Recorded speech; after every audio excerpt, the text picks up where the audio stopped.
Hello and welcome to Season 3, Episode 12 of Fabrically Speaking Live. I'm your host, Clare Rowley, and I think everything's going to run smoothly as long as I push the right buttons at the right time. Hello, Mary, Eve, Paula, Nikki, Wendy, Rebecca, Verena. That's a pretty name. From Germany, welcome. And I'm in here with a pile of quarters, what do they call it? Fat quarters. I bought 80 fat quarters the other day because they had a $1 sale. That was exciting. Have you guys ever done that even though you had no idea what you're going to do? I had to take the dog to the vet and I had 2 hours to kill and I went, I'll go to the fabric store. So today I'm going to be showing you my sunflower pattern for paper piecing, which I actually created a couple years ago. And I thought it was appropriate, considering what's going on in the world right now, to show our support for Ukraine. Perhaps we can make things like, I don't know, pillowcases or quilts would be great. But if you can't really do much more than a pillow, I think a pillow, anything, I think would be great. And I'm going to look into seeing how we might possibly be able to send any donations that you guys have to Ukraine so that we know where to send it, should that be something that you're interested in. If you have yet to subscribe to my channel, I hope you'll do so today. Right now I am airing both in Facebook and on YouTube. And if everything goes well, this will be, I think, only the second time this year that we didn't have any disruptions. One of the things that I use when I do fabric foundation paper piecing, not to be confused with English paper piecing, is I use a spray adhesive, and it's not something I do very often, but I'm using it on the paper to make it repositionable, to make it so I can stick on it and come off of it. And this is the one that I have found the most friendly. You still want to spray it in another area outside, preferably, or in your garage if possible, which is what I did. I brought it in a little bit sooner than I like, so it does have some stronger smell than I like. Hi, Jessica.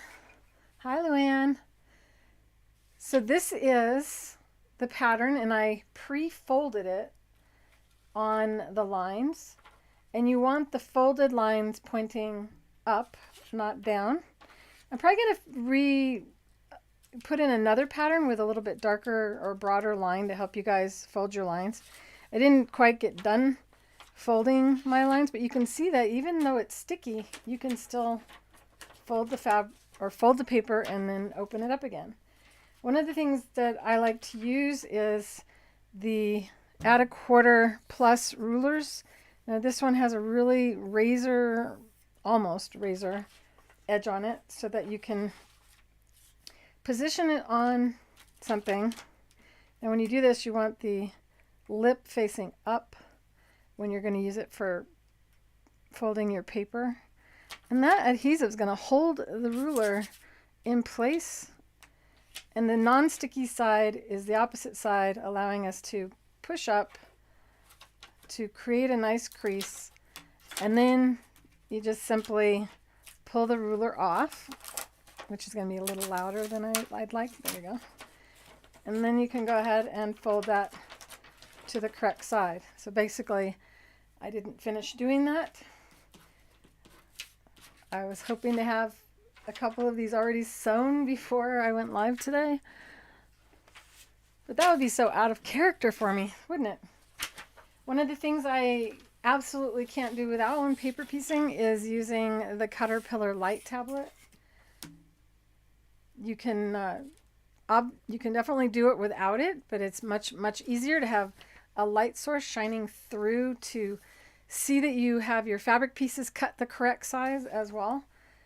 So when you're looking down on this, the camera likes it when the light is off. As soon as the light goes on, it gets a little bit harsh for the camera, but really, really nice for your eye. And then you can take scraps, which I have a whole big giant scrap bag, but we'll just go ahead and do this instead. You're going to choose what you want for your yellows, and I'm trying to not always use the hand-dyed fabrics because I get called out a lot on that. So we can use just plain fabric, or you can use batiks or any other yellows that you like. In this pattern I call for 2 different yellows. Obviously you don't have to do this. You could do 2 small dark colors here and a light color there. It's really entirely up to you. What I like to do also is have my pattern beneath the lineless edge-to-edge mat that is available from Caterpillar. The link will be in the description below the video when I'm finished. You can find it at creativefeet.com. And I forgot to say happy St. Patrick's Day, everybody. I am wearing my green. And we released a coupon called Lucky 10, all uppercase LUCKY 10. If it does not work, then you are probably not watching this live, and the coupon may have expired. This video is season 3, episode 12, airing on St. Patrick's Day, which is March 17th of 2022. And the coupon gives you 10% off your entire order. If you order over $49, you will receive free shipping in the United States. And for those of you who are coming from other countries and ordering from us, I credit you back what it would cost us to ship it to you if you were in the United States. So kind of help you with the shipping costs as well. Hi, Emily. I think I already said hi to Luann. Hi, Tina. I like your shamrocks. Okay, so basically, the odds of me getting all 4 done today just not going to happen because it takes a certain amount of time to do this. One of the things I like to do to speed up I got a gnat flying around, is I like to pre-cut my fabrics for all of my squares. So if I'm going to go, okay, I'm going to do one of these squares, which this is a quarter square, because it takes 4 of these to make one 15-inch wide overall square, which is a good size square. Hi, Carlene. Hi, Brenda. Okay. So I got to iron this fabric because it's just terrible. The iron's already hot, though. And I may as well stack my fabric. Get it all ironed at once. I don't know if the camera can pick up. Oh, you were one of the ones with a different name, Brenda, huh? Welcome, everybody.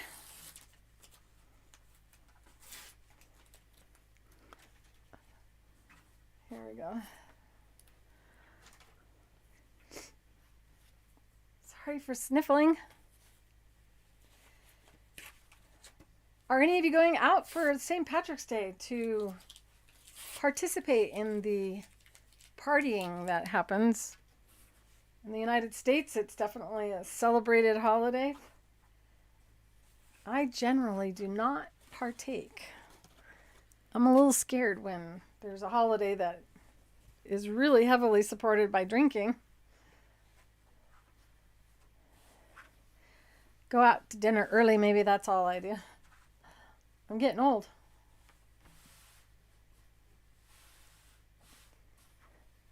I fussed at you. You called me fussy? I like it when I know your names.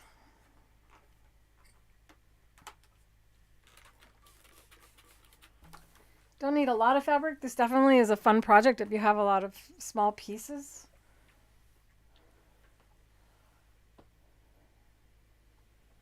You're waiting on a new grandbaby any minute? How exciting.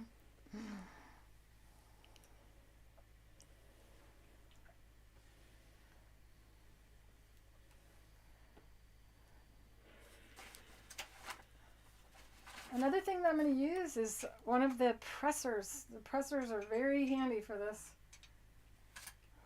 Let's see. I was looking for that little ruler last week.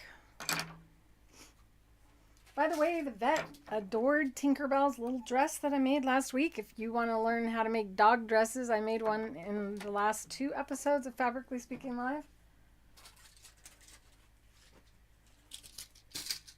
Okay, a little bit more order here. Hey, Amy, how are you? You're in Colorado.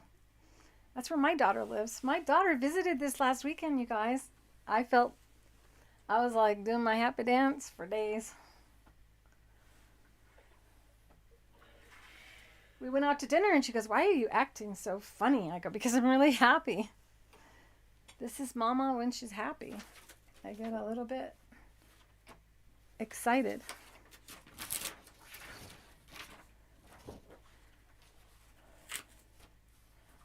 Oh, I wish I had had the time to get ready. However, my daughter visited, so I gave her all my extra time. I also kind of had to sit with Tinkerbell this weekend.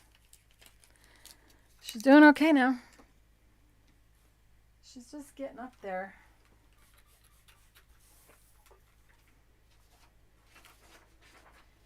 This is the sticky one.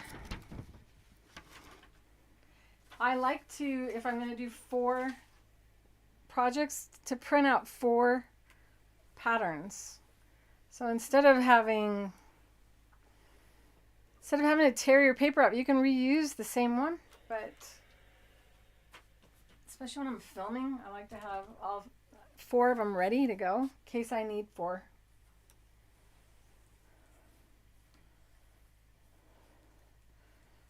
I'm just wrinkling up the stuff I already ironed.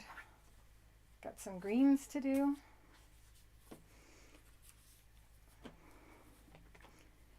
And I sure do like having structured stuff. I thought that would make a really neat leaf if you had a design where it came together. And this one, while it doesn't come together, you could plot it out so that it is on the angle. Might be a little bit much as you're learning paper piecing, because paper piecing can really mess with your head. If you agree, go ahead and give me a thumbs up. You missed the brand of sticky paper? Okay, it is just paper. And this is actually a little bit heavier paper. So instead of an 80-pound, this is what they call inkjet paper for printing color. So there's a little bit more body to it than a traditional. This is an 80-pound paper, and you can see how it kind of just hangs on my hand. Whereas this one has more body to it. The more body the paper has, the easier it will be for you to handle. Because we're not going to be sewing through it. We're going to be sewing beside it, which is the fun part. Because I can't stand wasting things, and I didn't like the idea of having to pick all the paper out of the stitching line before, or as I watched other people do paper piecing. I'm going to go for it. I'm going to try this patterned fabric, and I'm going to alternate my leaves, I think. See if I can do it without losing my mind. So do you have any of you ever done an actual paper piecing project? If you have, give me a thumbs up or a heart or a smiley face or a sunflower for today.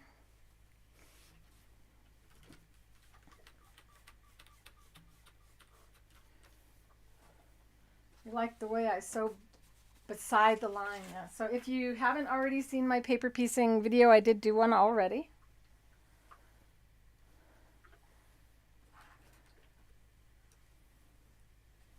I think it's called something star. Wash hands.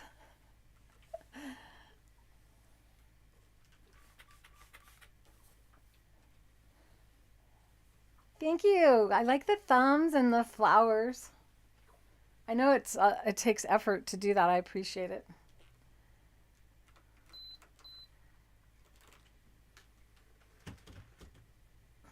All right, let's see what we got here.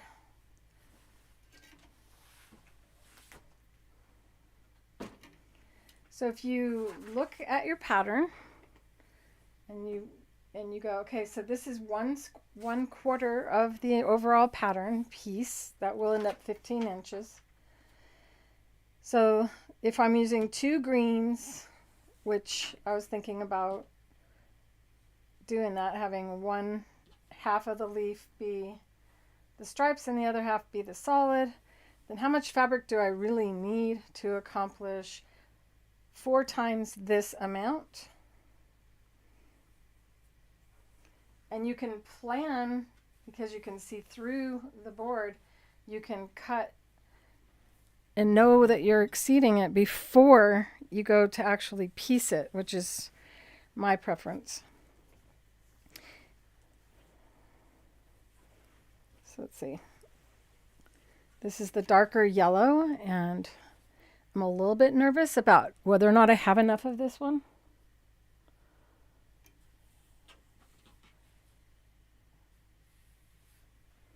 And I did buy a different type of yellow just in case. But this is once again using a hand-dyed fabric.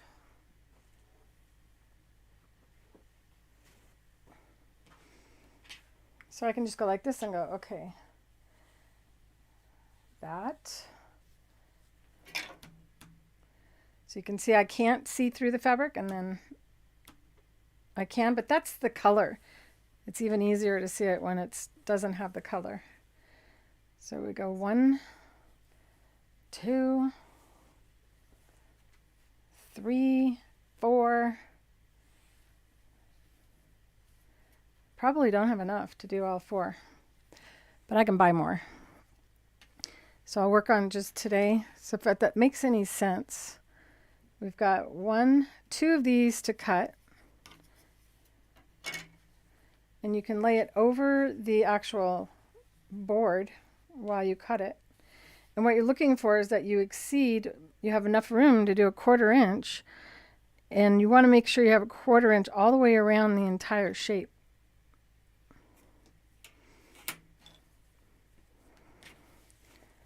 Do I have it here? And this is why I'm going to make this line bolder and update the pattern. If I'm not too tired at the end of today, I'll do it today. Another thing you can do just to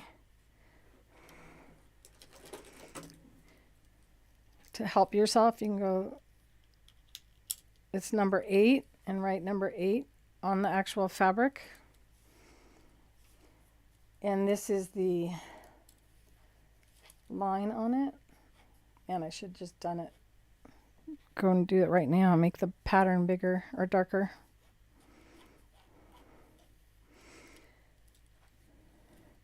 This is a higher quality fabric than the rest. So that's approximately what I've got. I got a 1/4 inch all the way around. So now I know that if I cut this piece out, that if I do the same thing again, keep in mind flipping your fabric over will change the shape or change it. So here's another one, and this will work as well. So this is another, keep your pattern 8s together. How many pattern 8s do you need? You're going to need 2 more to do all 4 of the pattern pieces. And I believe 18 is the same as 8. We can check. Can check by laying it over it.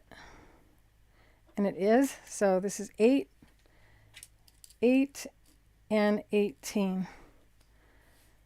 So I know that I need to make sure that I have this, keeping in mind right side up.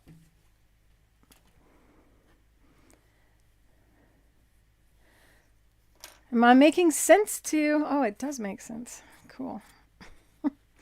I don't always make sense. So 2, 4, 6, 8 of this size in this color is what's needed. Trying to waste the least amount of fabric.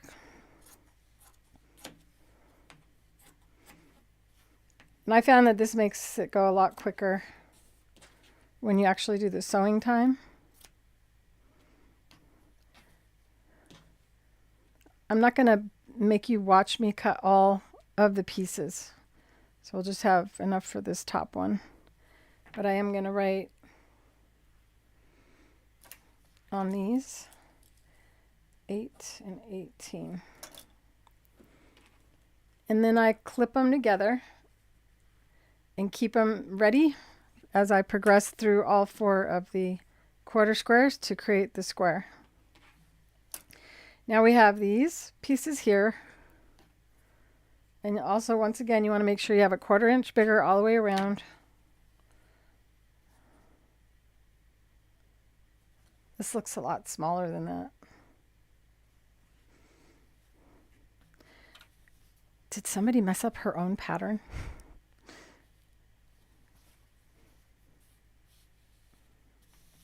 No, this is just art. This is the actual pattern. So we know that this is the actual piece that we're trying to do here. 1/4 inch beyond.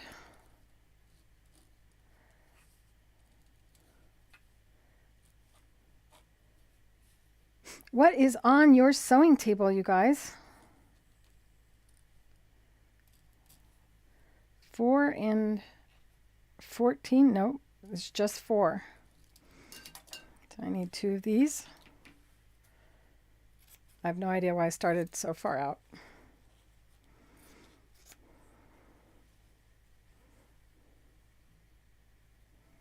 No, I don't need 2 of those. I only need 1 of those.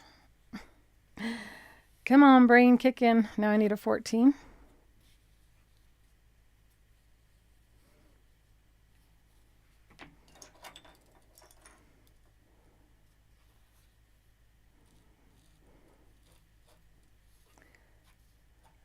All right, 14. Cut bigger. Not that much bigger. Don't waste your fabric.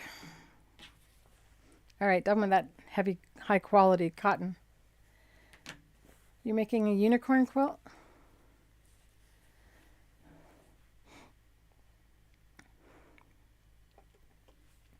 Nikki, you're not trying to make placemats. You will succeed. We need to speak nice to ourselves.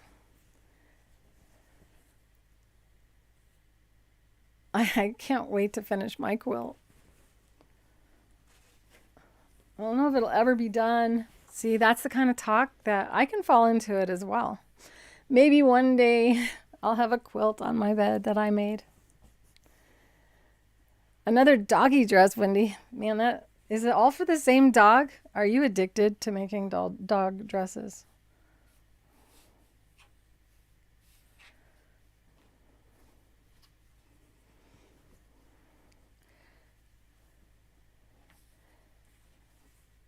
Set this aside. Hi, Charlene. So enthusiastic. Hi, Jessica. So I figured I would do another video on paper piecing since it is outperforming all of my other videos combined. So, or not combined, but apparently there's a lot of people that are into it, and I get why. There's some really complex designs that you can do and succeed at. So just make sure it's bigger. And I need to cut 2 of these. Try to speed things up by stacking.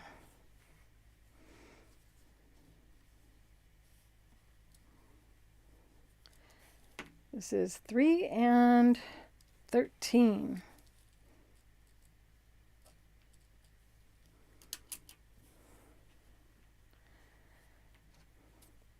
Making that dog dress made me want to make little kid clothes, some baby outfits. I made this adorable bonnet for a doll before going on the creative living show with Cheryl Borden. I've been trying to find it so I could teach that. You learn a lot in that design. What have I done?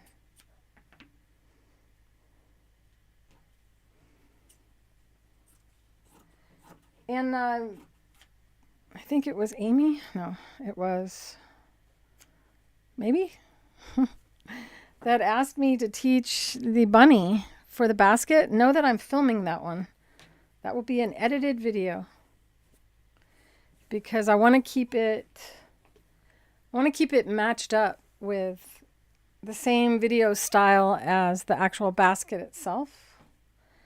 But I was working on the pattern over the weekend as well.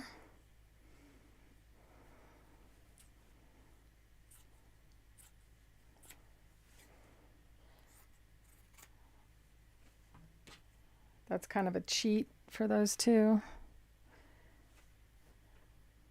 Get that out of the way. Straighten up the sewing room to mess it up again.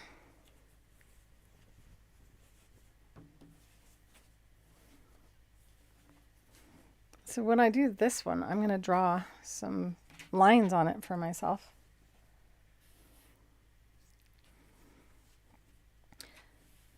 Which one was it that wanted the dog pattern? I mean the bunny to go with the basket.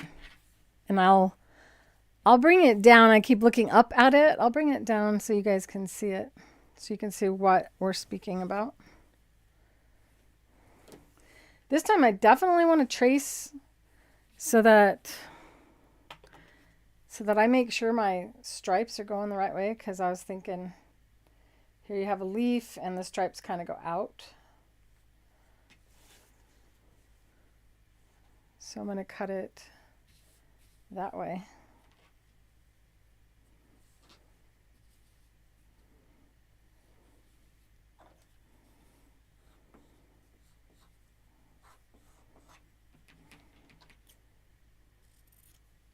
That out of there.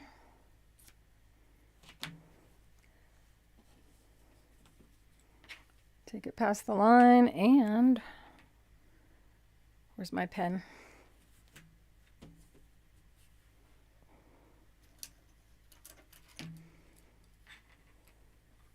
This time I have the camera, the top camera, focused further out so that, because my arms are really short. There we go. Now I want to do the same thing. So this one's definitely bigger by like 3/8 of an inch bigger all the way around.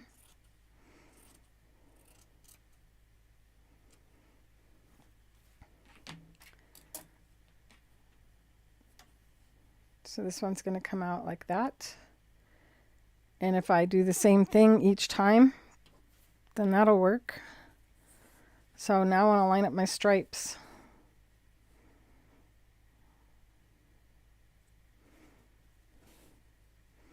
Come on, brain, kick in.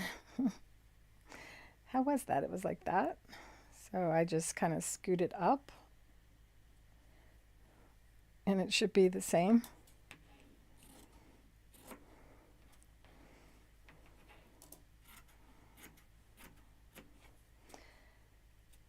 So a lot of people like this because it's not, you don't have to be neat with your initial cutting.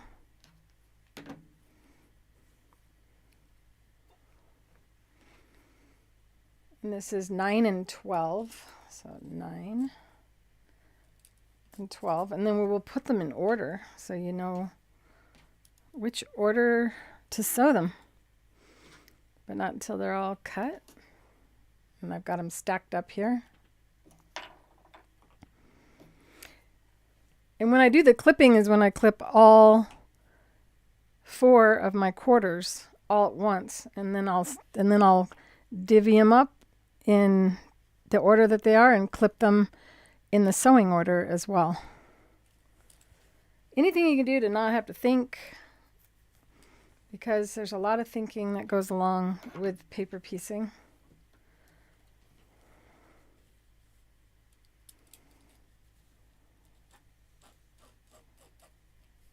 And don't be lazy about that initial checking to make sure it's bigger, or you'll be cutting it out again. This fabric doesn't matter because there's no stripes. So it's all about not wasting if I can.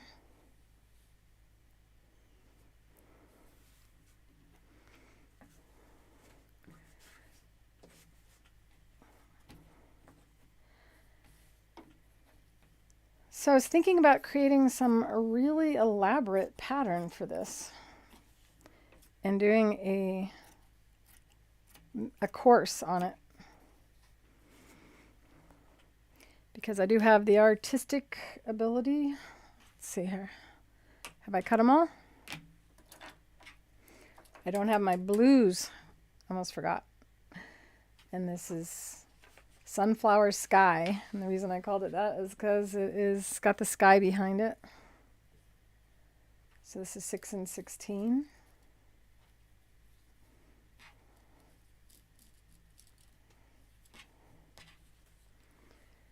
Two blues.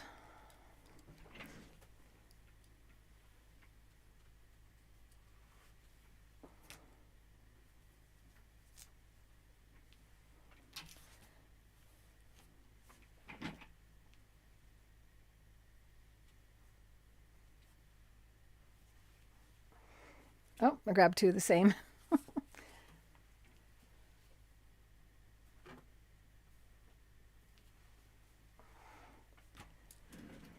Okay. Does that look like a blue or a green to you? Should probably look a little bit harder for blue.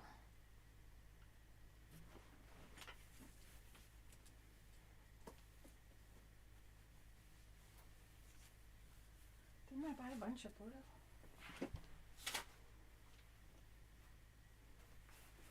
Yeah, I just went a little dark on my blues that I bought this weekend.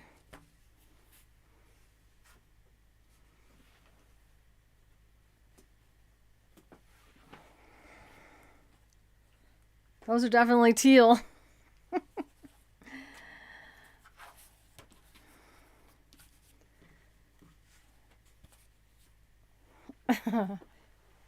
You know why I bought teal? Because my brain loves teal.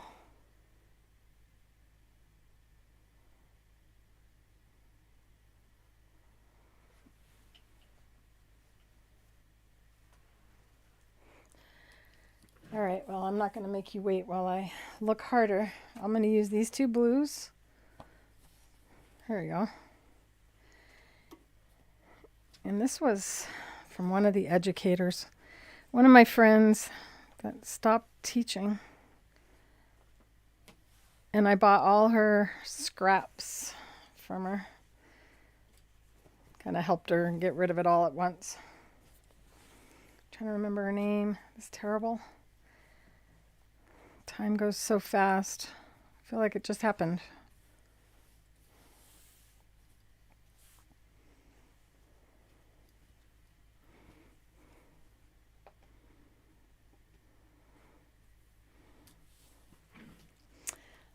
Blue is required because it's blue sky.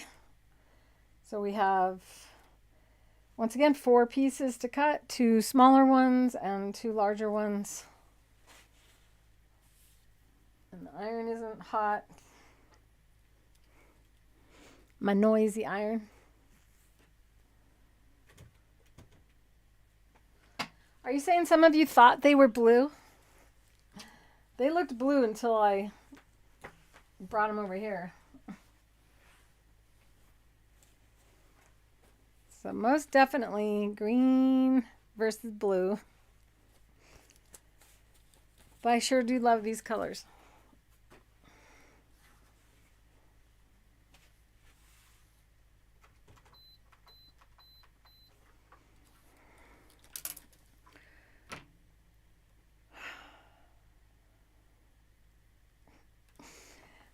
Jessica's laughing at me politely. LOL, Miss Claire.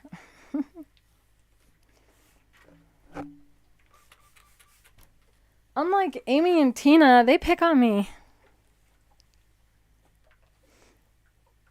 Although I think Donna can also divvy out some of that teasing. Hi, Sheila. Talk me into what? Using what? Talk me into what? I missed something.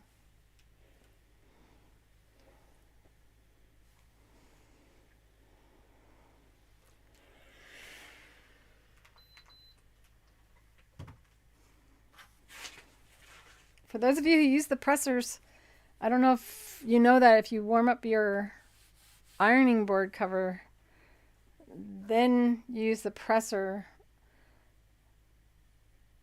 that it presses a lot easier.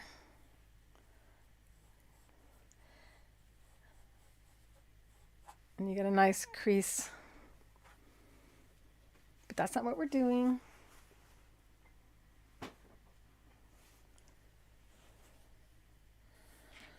And this is a wood that dyed, it was a hot pink. What'd I do with the hot pink one? I cooked it too long and I burnt the wood and it turned out this color. So we do every once in a while have these odd pressers. Should you like this one? It is available only because of an accident. I'm not sure I could continue to repeat making it. If I could, then I'd make it a color on our site, but it's really quite luscious. It reminds me of fruit punch.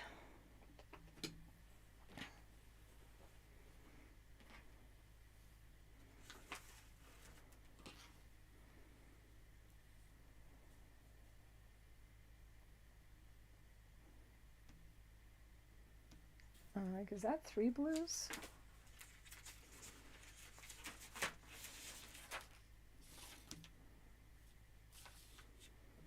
Nope, just 2 of that color, which you could do by cutting out one pattern, by the way, and then laying them all on top of the pattern piece. It's all about trying not to waste paper.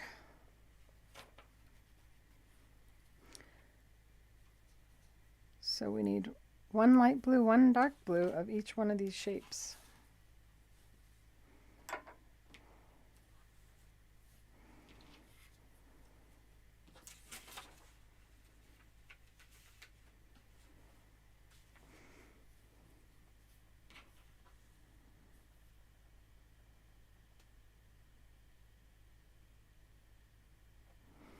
Jeez.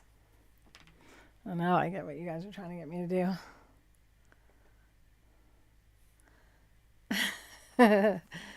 Funny, Tina. I've thought about doing a stained glass style quilt and showing you my technique of using the sequins and ribbon foot instead of having to iron the little black trim around that. You can use sequins and ribbon foot for that. And let's see what else. Obviously, there's no limit to what we can do. Just a limit to what one person can do. I'm going to speed this up and show you the other option so that you can not struggle. So if you don't have a light tablet, this is another option to get your pieces all pre-cut, making sure once again that there's a 1/4 inch all the way around that shape, and that includes the points.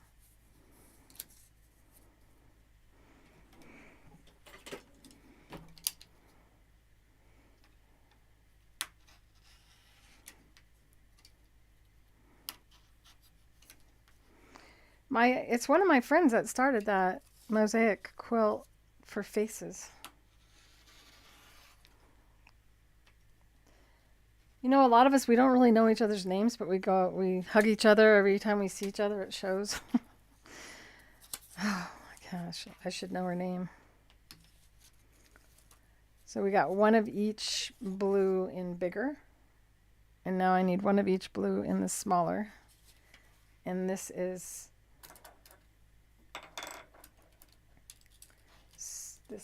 7.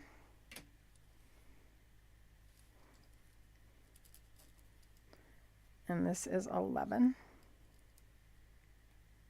Did I do that right?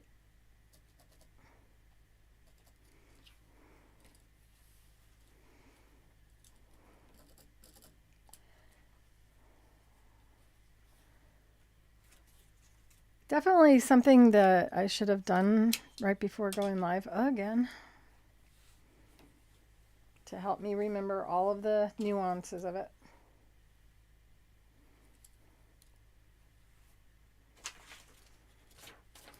I need one each of this one.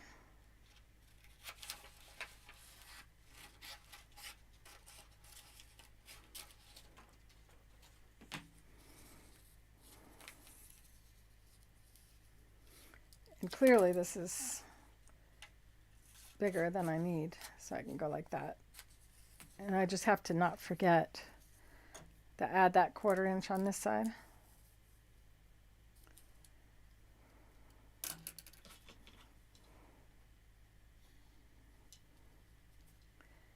Oh, you got to be able to laugh at yourself.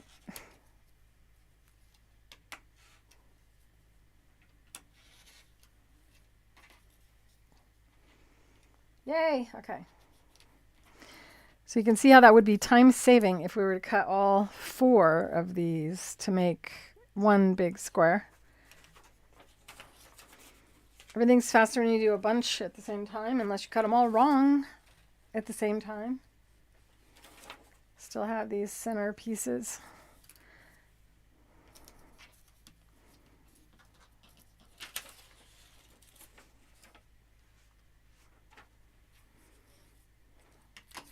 And those are just so small, it's like, all right, cut a little bit like that. And we'll do these the traditional way of doing it as we go.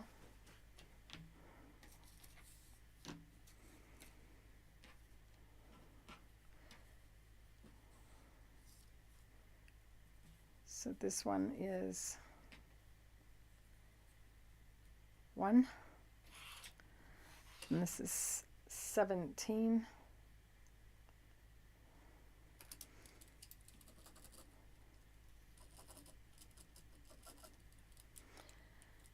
Are you guys bored? You like how long this takes? I think you're all a little bit masochistic.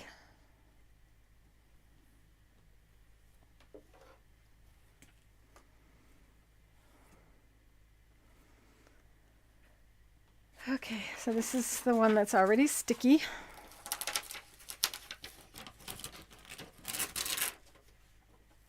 We're going to be starting with 1.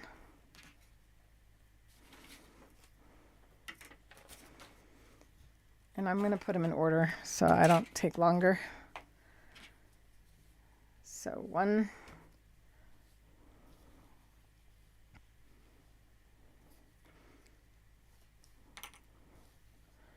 2 is a leaf.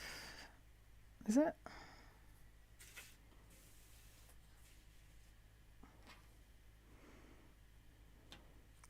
Starting out here with 1. 2 is a leaf, right? Yeah. I wrote on them. I didn't write the right numbers. Oh no, I didn't write the right numbers. So that's 2. Got an eraser. Prove it. Prove I didn't write 2 on there. And if you write the number on the right side, then you'll be less likely to mess that up. So 1, 2. And then 3 is yellow, light yellow. There's 3, and this is 13 also.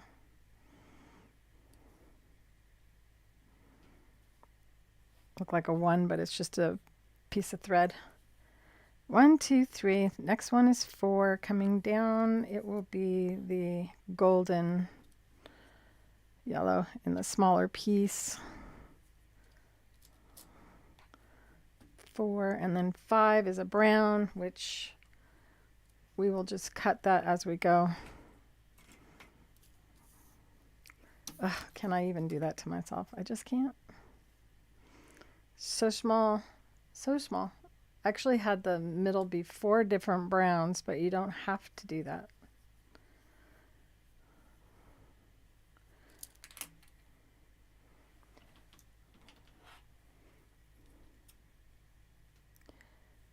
Blanket stitch.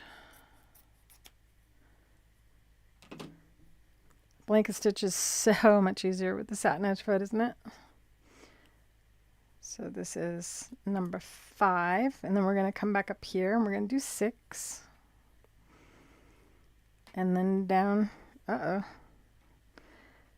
See, this is why you plan when you're not live. 7 is blue.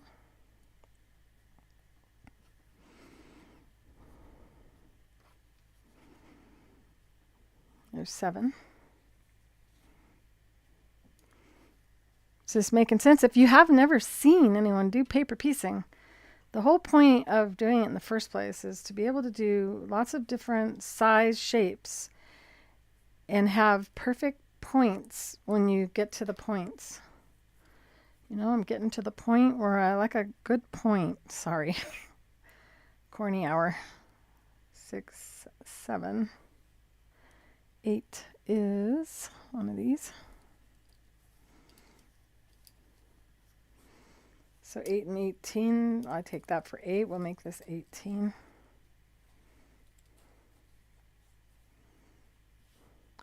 Number 9, where's number 9? Number 9 is another.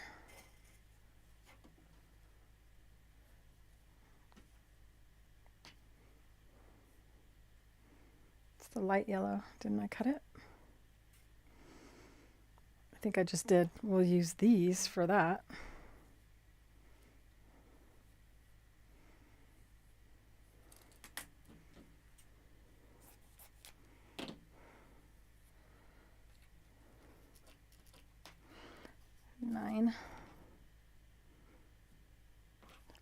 Oh, I would be bored watching me. As long as you guys are chatting amongst yourself while I have to use my eyes to watch. I think that'll make it cool leaves too. It would be even cooler if I got to do everything I wanted. But it's your show. What was I on? 9, 10. So 11 is blue. 12 is green. Getting down there. 13. Lucky number 13.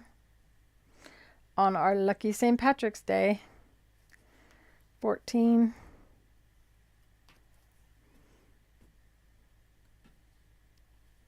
15.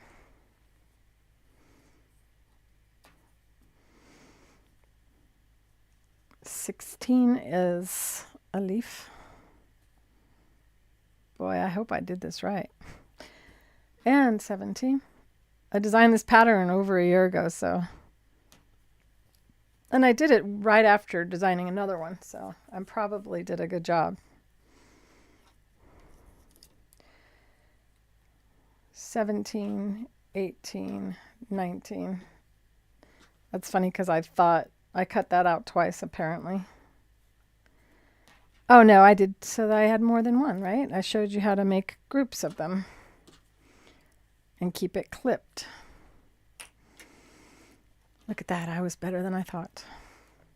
I definitely been on a sunflower theme lately, haven't I? With this. And by the way, I did. You just ordered the light cutting board for your birthday. Happy birthday. When is your birthday, Judy? And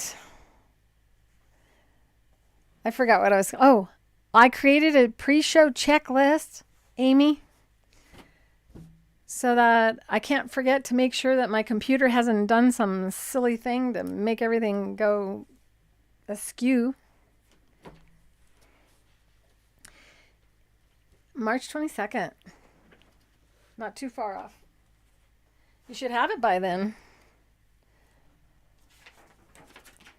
All right, time to try to remember how to do this. Do you know anyone who has a video on it? Oh, we keep this out. Next phase is we're going to be using our ruler, our rotary cutter, and our presser, and the Satinedge foot. I also use another piece of paper on top when I sew with the Satinedge foot. And a piece of like cardstock would be great for this, I think. I don't know, probably not. Shouldn't even say because it's been so long. I'm going to move my cubby. I went to the store and I bought more fabric and I hid it. I hid some of it because it's a lot of the same colors. I hid it so I wouldn't be busted for being stuck in a color rut. I'm a little bit stuck in a rut. I was thinking about also doing something for Easter next week. You know, not the bunny, because that'll be a recorded one.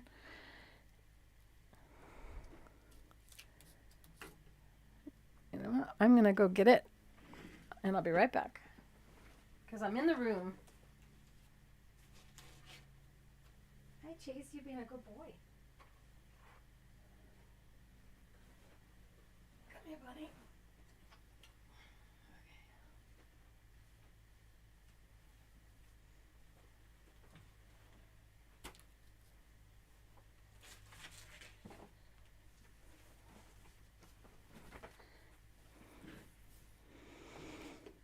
And partly why I've been hesitant to teach this is because we use the stick and rinse to do this project. But now that it appears we're going to be able to make it again, now I'm open to doing it. And I don't want you guys to wait another year.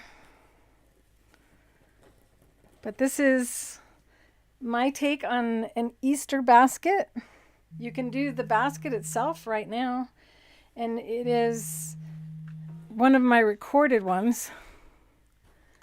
So it's in the playlist called Creative Notions, and you'll learn how to produce the basket and this and make the Easter eggs.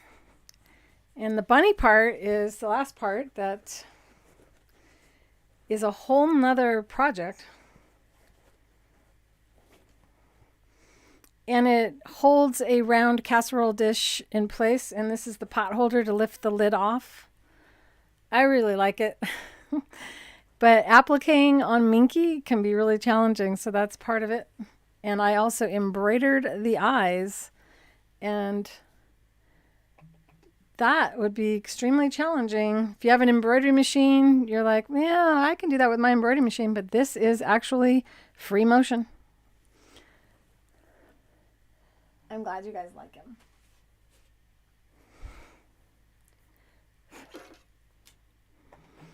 All right, here we go. No more procrastination. I just want to do this justice. It's been an awkward 2022, hasn't it, for me? Hi, Paulette.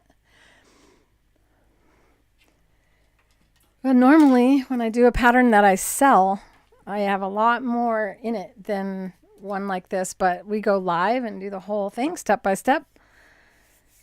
So there's two sides to this ruler that I did not have this ruler. She hadn't created this one yet when I did my video. What she had before was a add a quarter, and it was a really small ruler. This one's significantly larger. And it has a thick edge on one side. And this is the side you'd use your rotary cutter on. And then this really, really fine, thin side is for folding the fabric and the paper over. So whether you're using my method of paper piecing or doing traditional paper piecing, this ruler is your best friend for speeding up the process and in creating the accuracy. Because as you can see, when these fabrics are all cut sloppy like that, we don't have a seam allowance. We're going to be using the paper to give us the seam allowance. So you take your paper, and I got to press open on the number 1.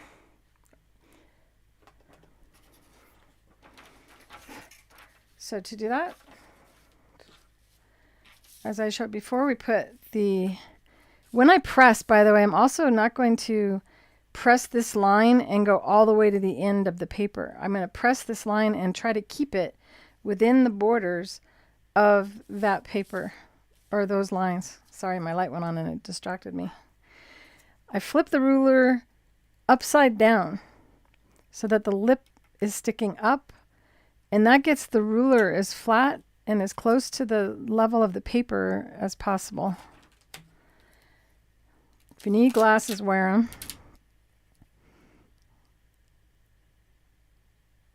There we go. Whoopsie. Definitely easier to pre-crease your paper before you spray it.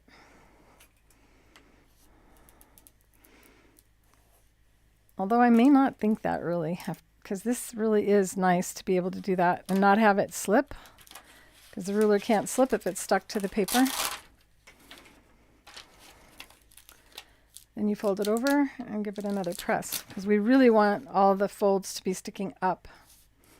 Now we're going to take number 1, and we have right sides facing up. And what you're looking for, I have this underneath, which makes it a little bit harder to take it out. So that was fine for cutting. Now we move that away. And now what you're looking for is, this is going to make it so you can see the lines through the fabric. And once again, I will be redoing this pattern probably right after. Doesn't take that long to add lines. And we lay that down on there. And now we're going to take number 2. And I plotted the lines before, thank goodness, because otherwise I won't be able to think straight. You're doing it wrong, Claire. I can hear somebody thinking it. Come on, brain, kick in. The first one is the challenging one, because we want right sides together. So we're going to lay 2 down to do 1. And what we're looking for is that we can see 1/4 inch all the way around the perimeter of that piece. Now I'm going to lay number 1 down, right sides together. Look at that. That's just so just despicable.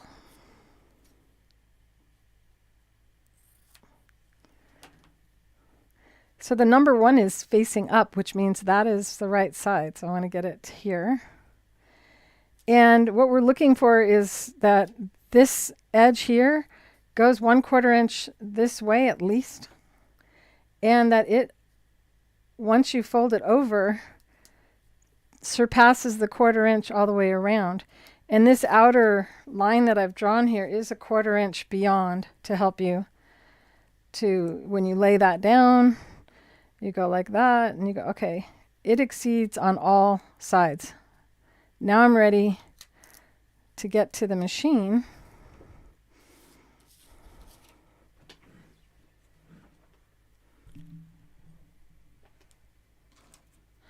Put on the Satinedge Foot, which is the foot I use to sew perfect 1/4 inch seam allowances. If you have a 1/4 inch foot that you do well with, then you don't have to worry about it. You can use your 1/4 inch foot. What mine does is it makes it so that you can line up using a left needle position, put your left needle on one of the lines, and then move the guide over to the 1/4 inch mark. And the guide is that wire, that metal wire that you see there, and you just move it over. So that's what I'm going to do, and I already know my foot all the way to the right is a 1/4 inch.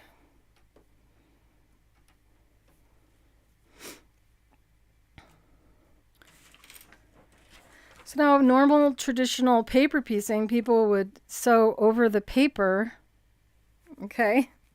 But this is not. This is my method, and I have to think because it's been a while. So we're going to do this. And what we're going to do is we're going to edge stitch along the edge of the paper. So we're never actually going to be sewing through the paper.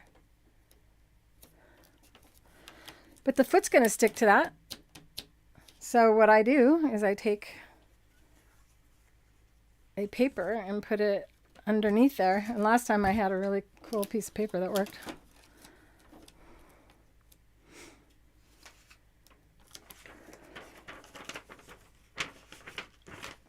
I'll just take another pattern.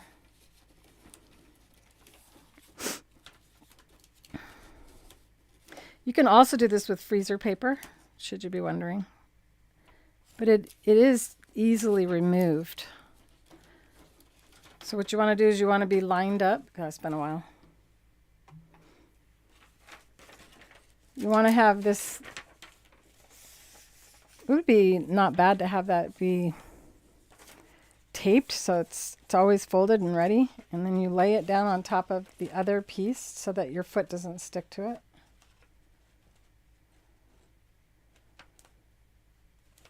There we go. All these lines don't help. I have yellow thread on. And red in the bottom, pink. I will take that out. Tinkerbell, you need help getting down? Let me help you. Here. There you go, baby.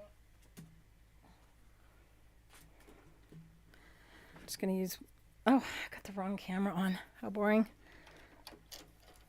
So I'm going to use white in the bobbin just because 80-12 universal needle is adequate for this. And what we're doing is we want to make it so the needle is right along the edge of the paper, not on the paper. So if you bring your needle down in the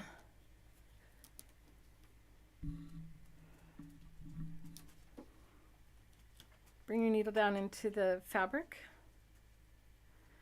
And what I have here is the needle down right along the edge of the fabric, or on the edge of the paper.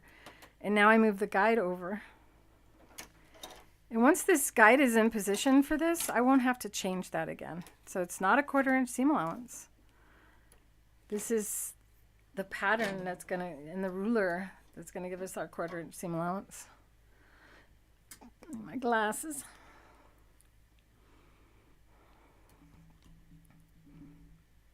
Oh, this really lit well. The camera is actually, or the sewing machine is only on level 2 light. Some days this camera just loves this and some days it doesn't. I do pin. I remember pinning. Don't think I pin yet after this one. So you're right. I do use something else. That would be straight pins. Got too much in the way. I can see it deflecting on the needle, so that means the guide was too far.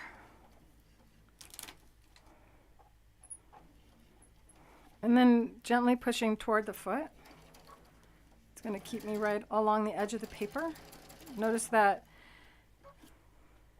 my elbow is resting on the table, which that's what this is for. Keep your elbow from getting injured from resting on the table. Generally, people sit in a leaning forward position with elbows up and kind of pull the fabric through. But with this foot, it guides for you, so you're going to push toward it. And that's easier done with your upper body resting. So this is the position that I'm in as I sew, gently making sure the paper doesn't get stuck on the sewing machine. So we're gently pushing the paper toward the foot. And as we sew, the fabric is, or the needle is not actually striking the paper. Oh, I should use my scissor button.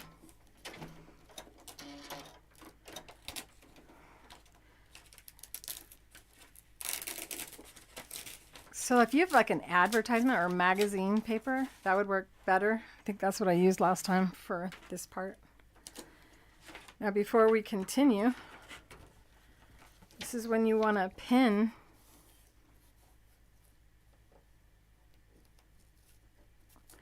I'm going to repeat this as I continue going. Now we're going to see how you have a nice press or a nice seam there.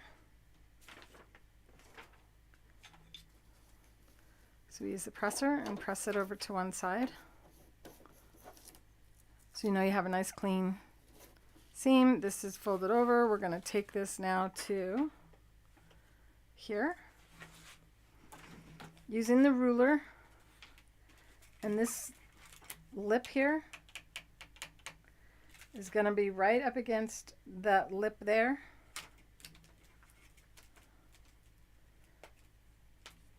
And because everything is kind of sticky, nothing's going to slide on you.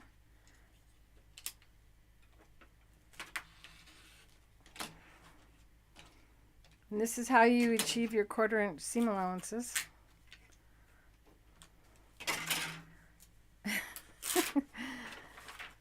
Oh my God, everything's sticking to it.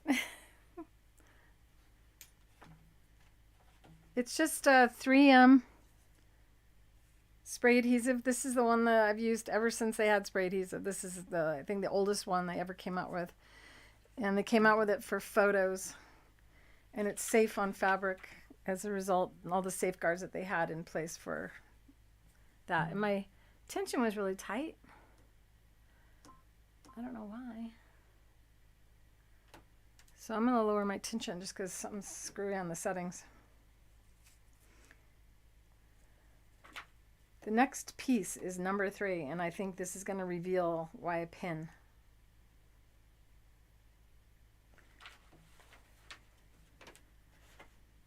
So number 3, it's already ready. And this is right side up. So this is why it's helpful to have the number written. So you know that when the number is written correctly, that's when you overlap it. And you want to make sure it exceeds this line and that line. So you see how the line comes down to there? So we want it to come all the way down to here.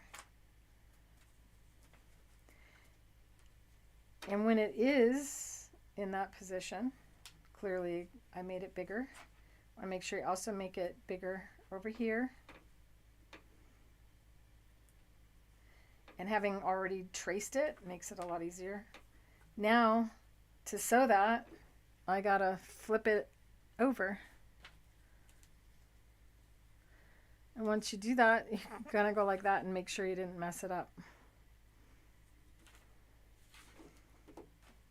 Is this where you pin? Which one of you knew I needed to pin? Help me to remember why I needed to pin. Is it because I did it? I flipped it the other way last time? Because this isn't.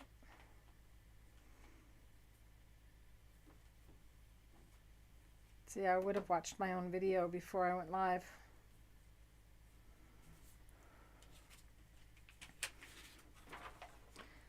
Now I got to press that line, which I would have already had pre-pressed that line.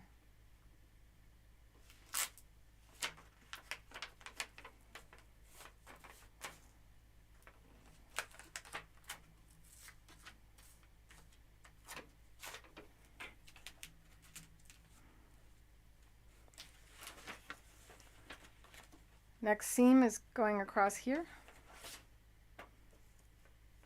What did I do? Messed it up. Lay it back down. Number 3 facing up. This is it. So we want to take it like that.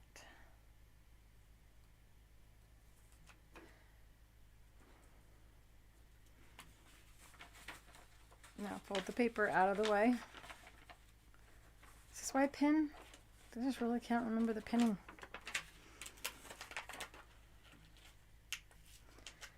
When it's all over, I'm sure one of you will correct me in the class. I probably sewed it this way. So if I were to put my foot down on it right now and just set it down on there, then this is stuck to the bottom of the foot. So by taking another piece of paper and placing it beneath so that it lines up with the edge of the paper that I'm stitching, and the needle should not have changed position, the guide should not have changed. Yes, you can cut on this light board. You betcha. We only have really exciting things at our site, creativefeet.com, in case you don't know.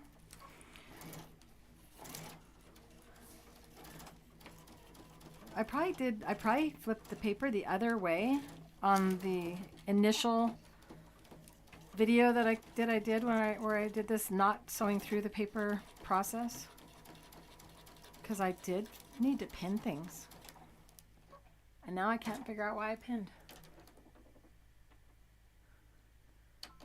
Yeah, but I pinned too, Brenda, the last time I filmed paper piecing.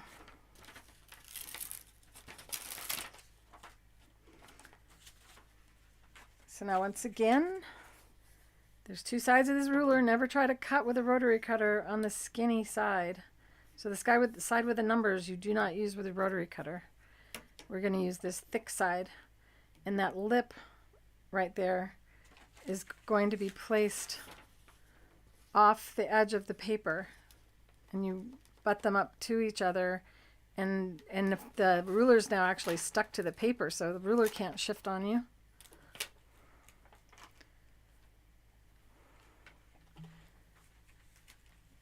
Then you're able to use the thick side with your rotary cutter and yeah, cut right on your Caterpillar tablet.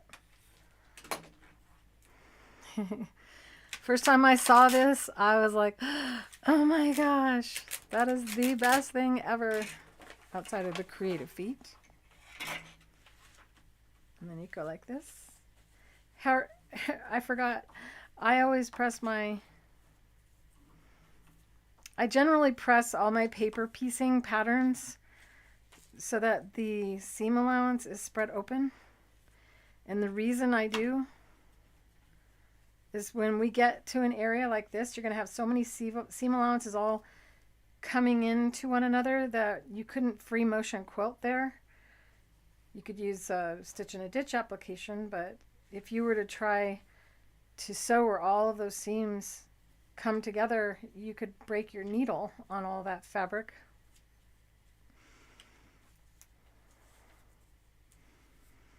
So I think that may be why I pin. I'm still trying to figure out why I pinned.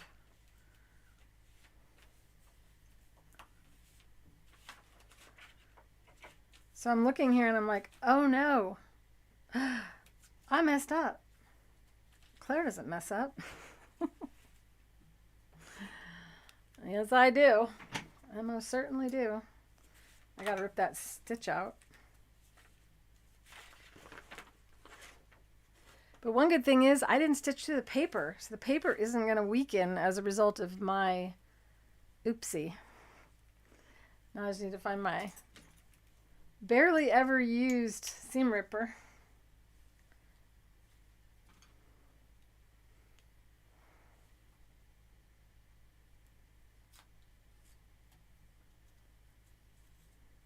I can't believe I did that.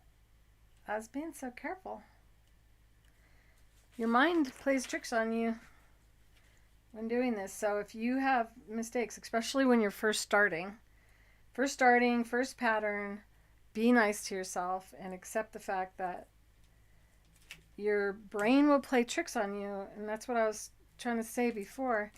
It's like when you lay your piece down and you lay it down this way, and then you flip it over to do the seam allowance, that's where things can go askew. And that right sides together and having the number be written. I'm trying to cheat.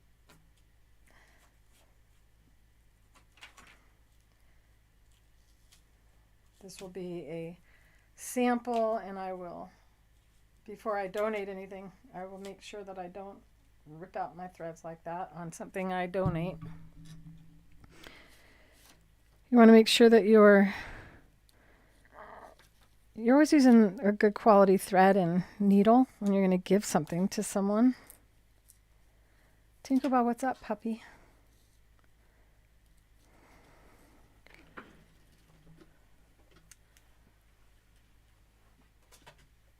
She's just standing there staring at me, so she probably wants to get back up on her chair and doesn't want to have to do it herself. So, 16 and a half years old. This is Tinkerbell, for any of you that don't know her. She's generally right next to me on her own little chair. The throne, because she's in charge. Yeah, what's really neat about this adhesive is it doesn't ever transfer onto your body. And this is why I would recommend always to use a permanent stabilizer or permanent spray adhesive, because whatever you spray it onto becomes permanently sticky and repositionable, and it permanently can never come off of it.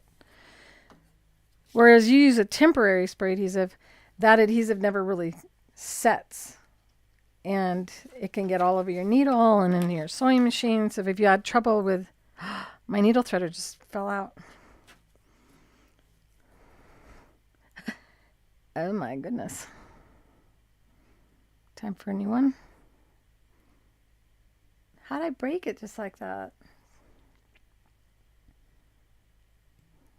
There we go. I do sell those, by the way, if you need one. We don't have them on our website. So there are products that I offer that are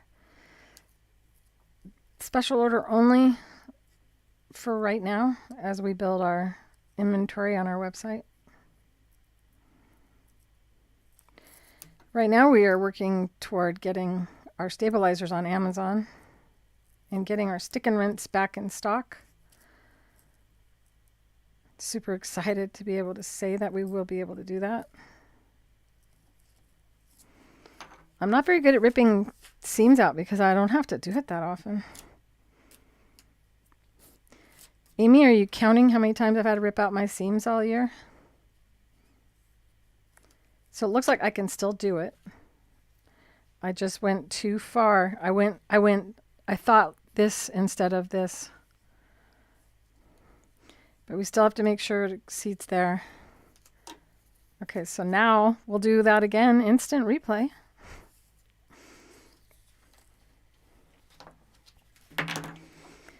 I may as well keep this handy. I may be needing it again.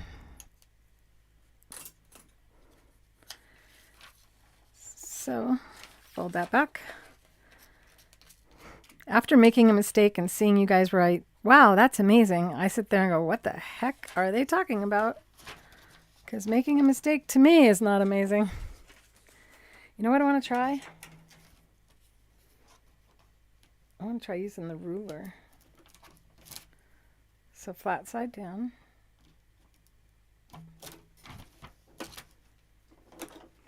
If that scares you, you're probably thinking that the needle is going to hit this, but the foot won't let it. Seems like it would work. I would tip the foot a little bit.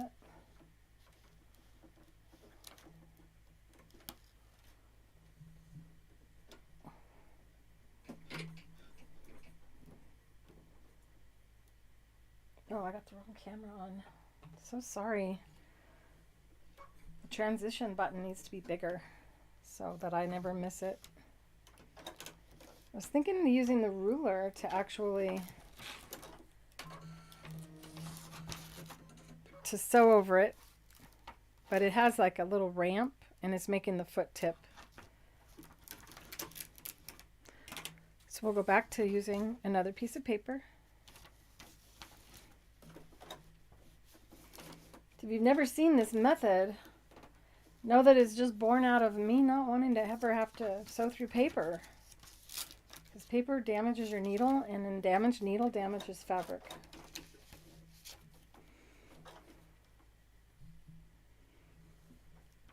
What were you amazed by, Paulette? I want to know, because it couldn't possibly be me ripping out my threads. What we're actually doing right now is edge stitching, or what I am doing right now is edge stitching, stitching right along the edge of the paper. If this paper that you put on top sticks out too far, it'll affect your seam allowance being straight. Making sure that the paper doesn't get stuck on the machine.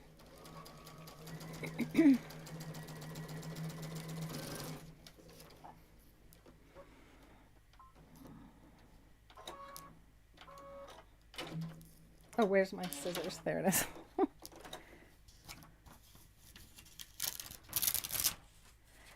All right, here we go.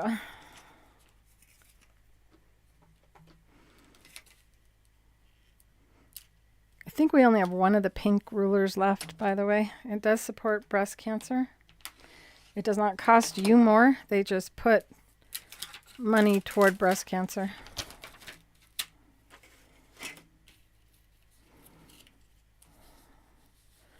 There we go. And now we press.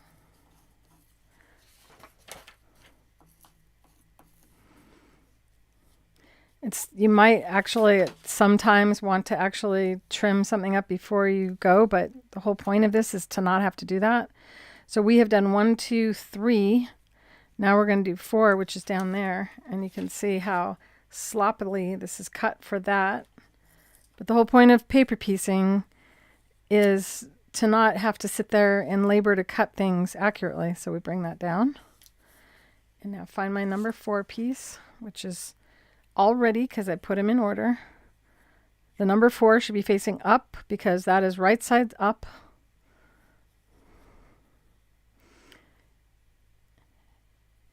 And that looks like it does exceed on all sides. Nope. Almost did it wrong. Did I write the number 4 on the... Oh, no. This is right. This is when I wish I could hear you guys yelling on the other end. So this is where I'm going to sew. And that's where I messed up last time. I can see that I'm 1/4 inch away. Now we come down like this. If we press over, are we 1/4 inch on this side? No. And we need to be. So coming up. Looking through, and I can see the line because the lighted tablet. 1/4 inch stitched right there. Bring it down. It's going to come 1/4 inch over here, 1/4 inch there, and just a little shy of a 1/4 inch there. Could have cut this a little bigger. Let me try rocking it a little. 1/4 inch. Flip it over. So see how you can plot it out before you ever make a mistake.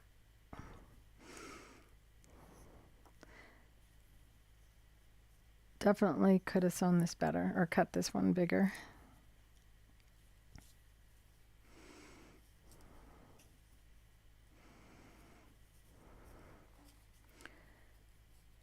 I'm going to use a bigger piece.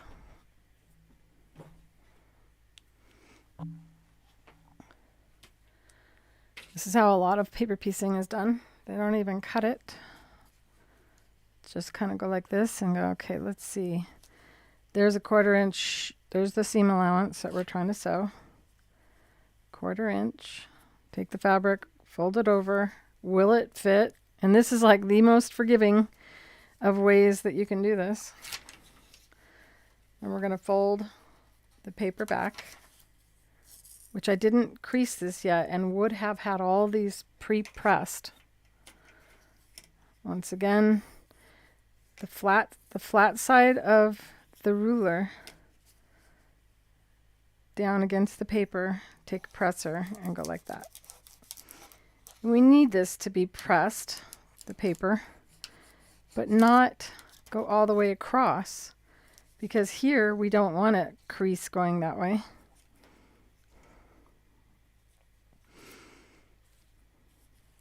For me, I have a really hard time with this giant piece of paper or fabric, where other people are comforted by it. Creates a lot of stress in me to have such a big piece, even though that's definitely going to cover it for sure. the goal is to go 1/4 inch at least this side of the line that you're going to sew. Fold that paper back.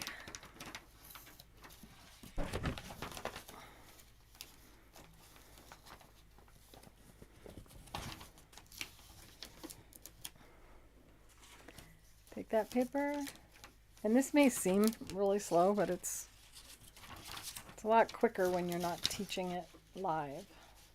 It'd also be better if this didn't have any lines on it, this one here, or if it was even a different color fabric. Having lines on it can kind of confuse you a little bit. If you have slick paper,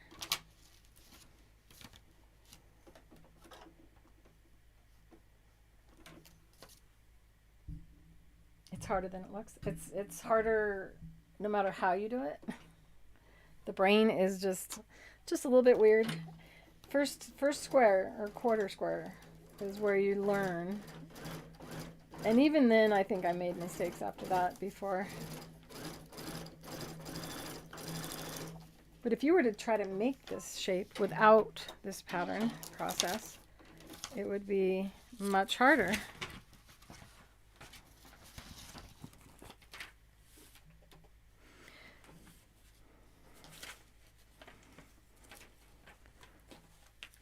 I'm getting a little quicker now. If I hadn't cut that piece too small or wrong altogether. One of your saving graces is having this pad to be able to cut right over the top.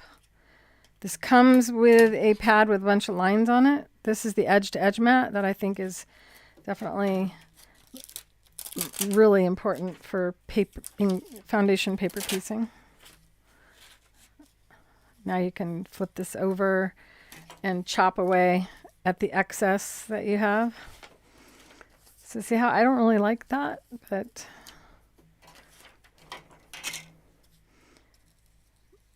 everybody has their own way of doing things.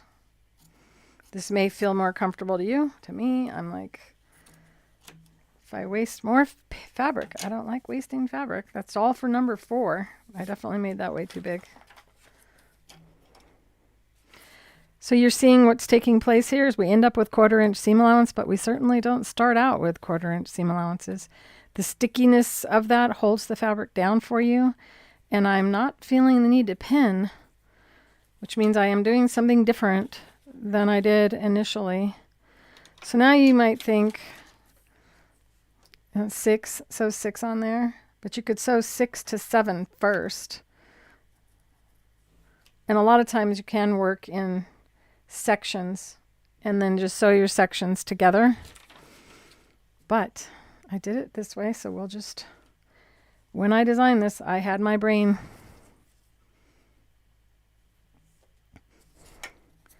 Definitely need to clear some of that away.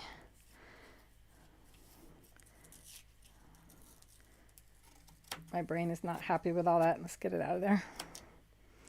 Got to keep our brain happy. Okay, so now we're going to do number 5, which this is huge. We're going to make sure we're 1/4 inch seam allowance, that we flip it over, that we've exceeded 1/4 inch all the way around.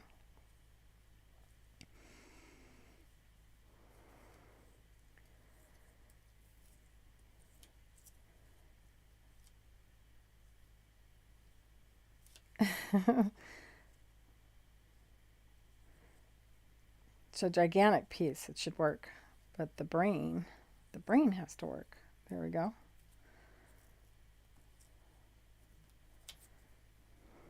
So now fold that paper back.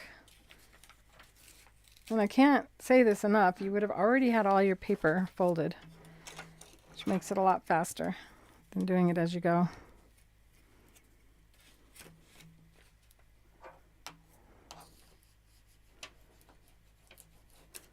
I had almost all the way folded before I went live, and I tore it with my presser.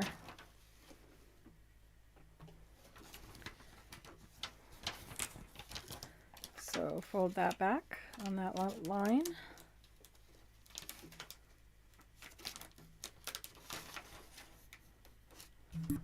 Oops. So we're going to put another piece of paper over that so it doesn't get stuck on the foot.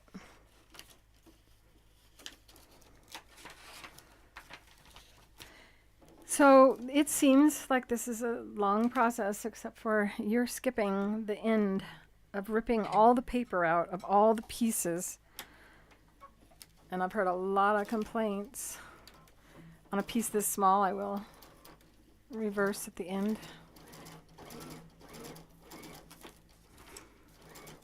Have any of you ever done paper piecing and had to rip out the paper? And how long did it take you to rip out the paper?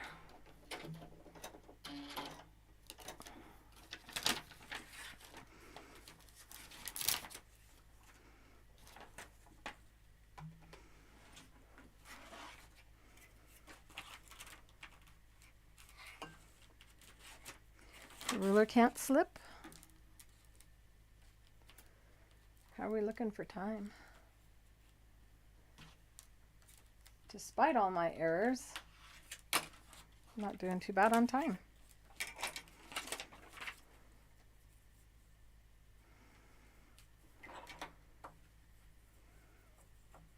The presser also helps because we don't have to turn on the iron.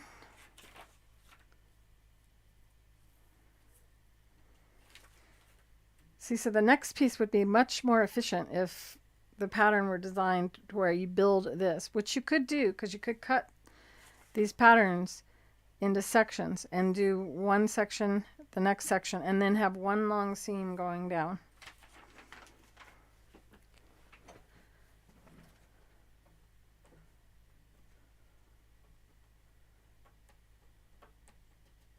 Picking out the teeny bit.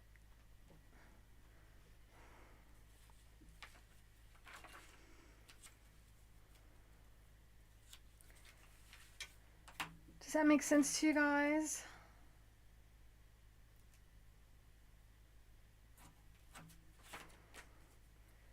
So according to my brain, we could do this. And right now my brain is questioning. Number 6 is next.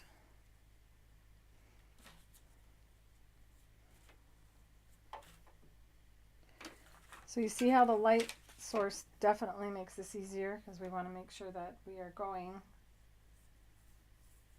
1/4 inch this way, at least. You can always go more because you can cut it out. You've seen me do that now. Take that, fold it over. Now we see we're definitely got more than 1/4 inch on these two sides.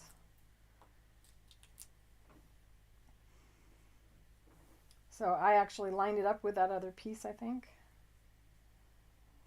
Pay attention to what you do, yeah.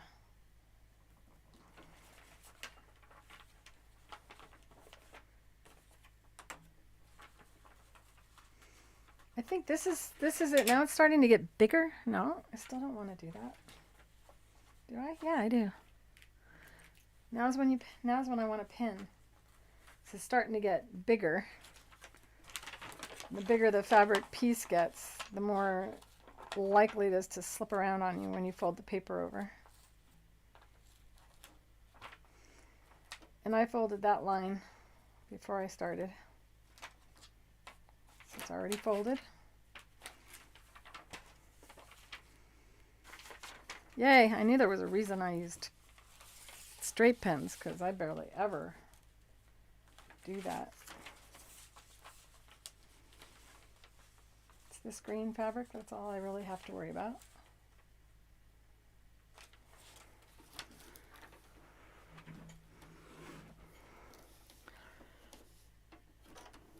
Go beyond the green. It shouldn't have moved, but it feels like it did.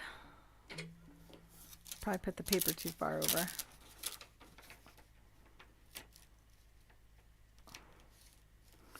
This is really silly. I'm just gonna fold this way. There, now it's not gonna distract me with all those lines.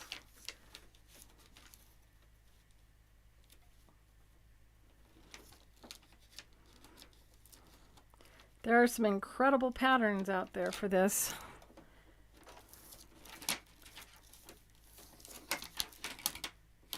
I think I may want to go further back. Can't see.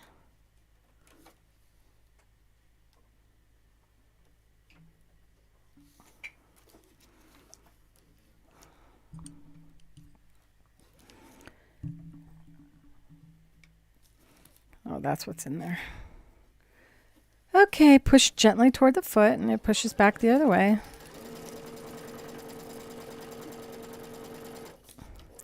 So it's the foot that I'm relying on. I'm able to push and that edge of that paper is hitting the guide.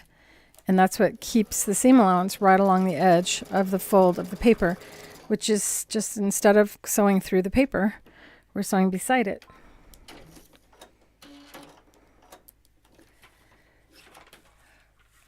Creating your own paper piecing templates or patterns takes thought.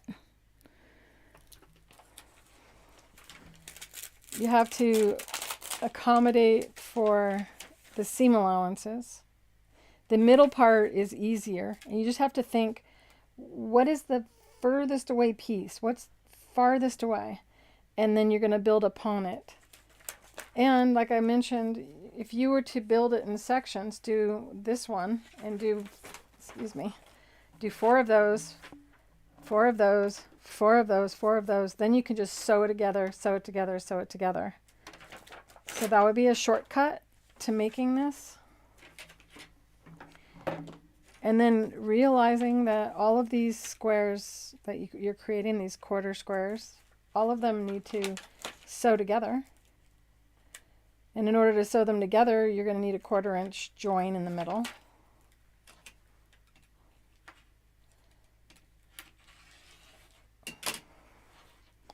I wouldn't recommend designing a pattern when you're sleepy, but I use Corel Draw and Adobe Illustrator to do this type of pattern work. It's mathematical. What did I do? That fabric was folded over. I did better when I didn't pin. Gotta rip that out. Luckily, I don't think I destroyed this green. Just gotta lay it down. Restitch that a little bit right here.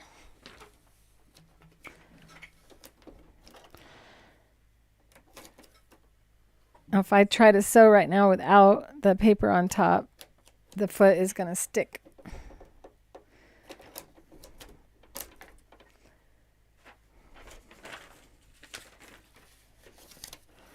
It's amazing how sticky it is and how not sticky you get doing it.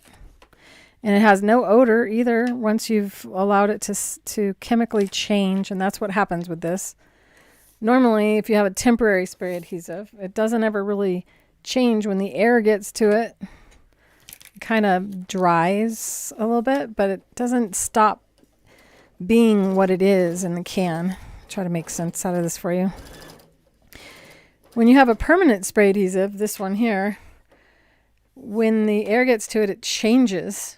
The O2 in the air changes what's in the can and makes it stuck to whatever you stick it to, and then it can never come off of that. It, in essence, makes the paper a repositionable sticker that is sticky. And eventually you'll have lint buildup on it, and then you'll need a new piece of paper. Now I've fixed that. Take the pin off, and we press this over. If you want to press your seams open, let me show you how I do that, which is really what I'm recommending anyway. But I thought I'd show you it's quicker to not press your seams open. So we would pull it back. Am I ready to do that? No. Press one way, take it over, spread it open. But we don't want to do that on this one because this is a whole line of seam. We do it after the fact. I'll just show you after I finish this section. See how the stripes worked out on the leaf though? Because I did it when I was thinking about it before I started the sewing. 6, 7. Where's 7? 7 is a blue.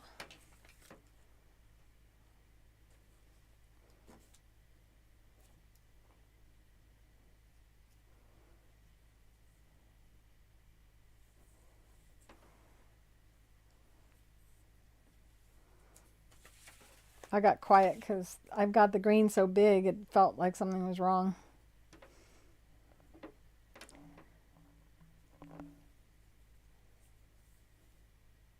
That's definitely going to work. And I have it lined up with the green, so that makes it easier for me to think it through. But I am going to go ahead and pin.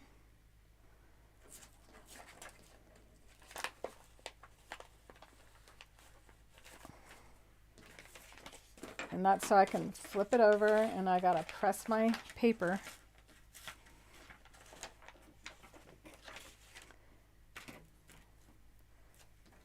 I'm gonna pin after I press the paper.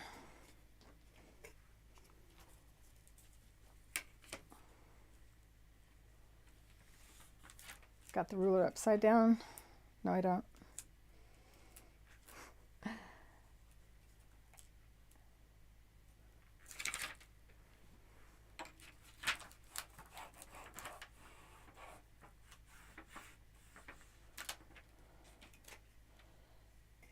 So if you weren't using my process, this ruler still does, you still do the same steps. You would press using the thin side.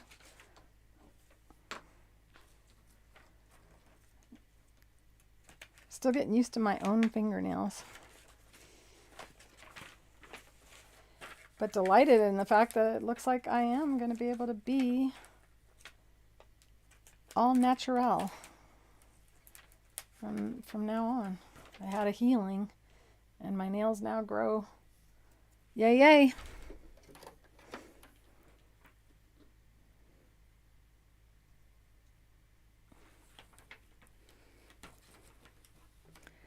So Paulette, please name all of her specialty feet. We have 3 feet. The 3 feet combined do 88 different things, which is why people think we make all feet, but we don't. We just have 3 feet, the Satinedge foot, pearls and piping, and sequins and ribbon. And the foot that I'm using right now is Satinedge. It is a foot that does top stitching, edge stitching, what I'm doing now. It also can achieve a 1/4 inch. So if you were to cut all these pieces out and allow for a 1/4 inch seam allowance all the way around, you could sew this together using traditional 1/4 inch seam allowances. But it's a lot more challenging than doing it this way. And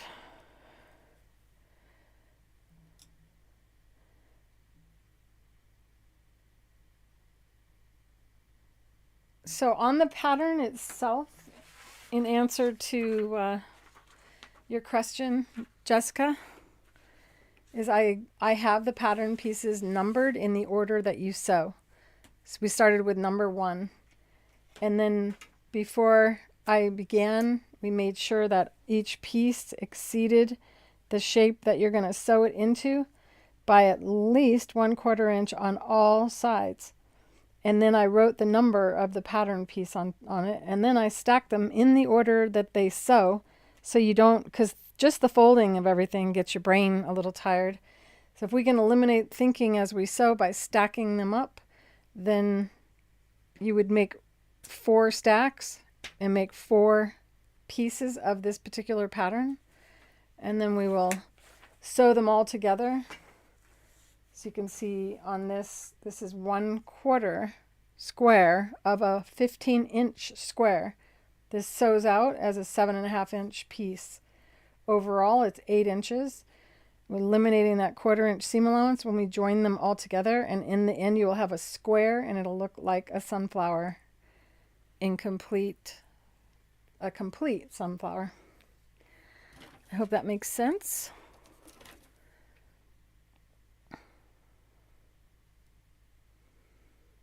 Oh, I'd love it if you shared your pattern, Ellen. I'm sure everyone else would love it as well.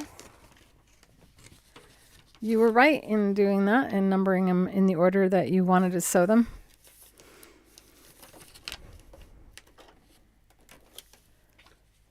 This would be great for a bird of paradise. Make sure my fabrics don't get flipped over this time.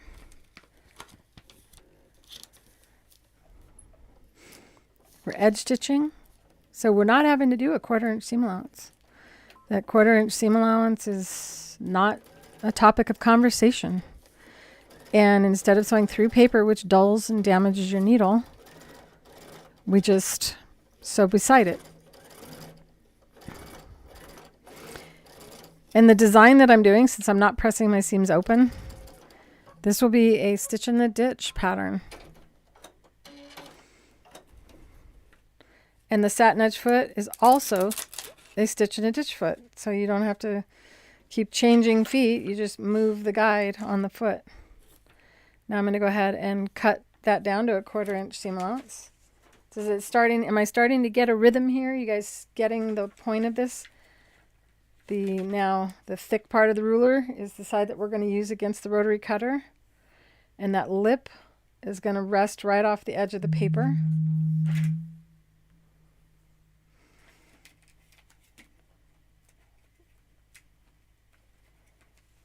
It's all coming back to me now, you guys.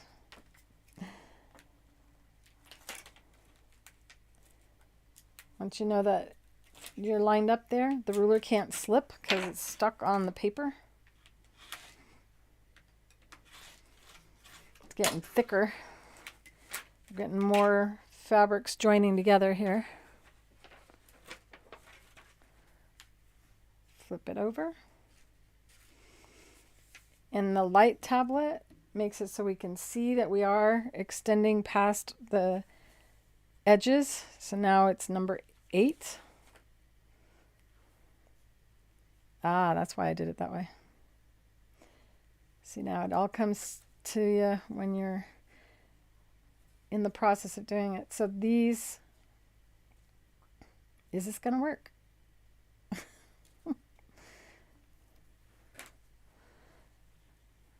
I really got to press this. See if I can unpress that with my presser and not have to turn the iron on.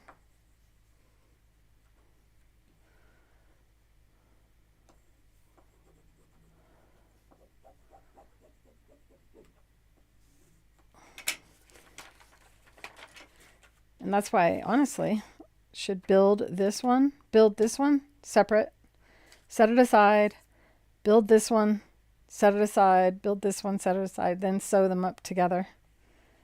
Your brain will appreciate it more.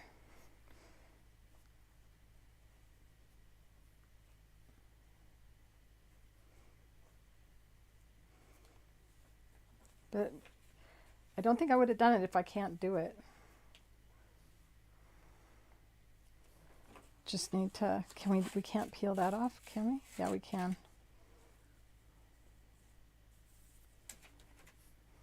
Here we go. So this is how we can do it.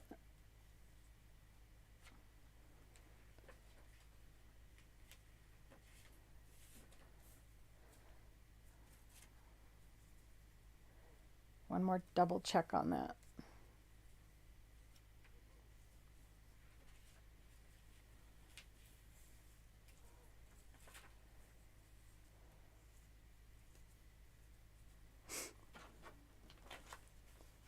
Definitely. And always, before you release a pattern, test it so that you know if you run into anything like this.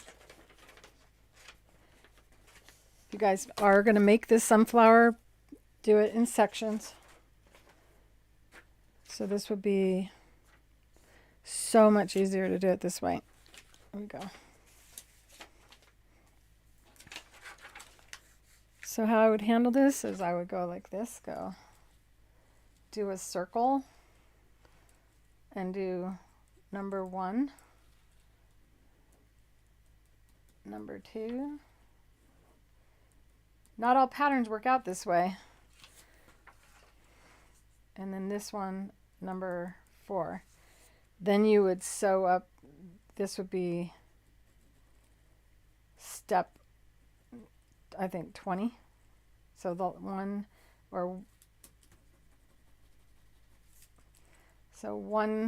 2 3 seams of them after they've already been sewn together. You can still use the paper to piece those seam allowances together though. Does that make sense to you guys? Hi Kim, welcome. So I have seen this before in patterns where you do a section and then you come back and you sew your sections together. I just didn't realize I had designed a pattern like that until now, until this moment, because I was going to sew this together, and I even got the fabrics all cut in their smaller sizes, and I don't know where I put them. So it was a couple of years ago anyway when I designed it. So here we go. Finish the sewing of this 1/4 square. See if it is possible. Showing you how to handle this is kind of cool though. So I need to first sew this seam allowance before I can sew it to the other seam allowance going that way. And because it's not sewn to the paper, I'm able to fold it back and do that.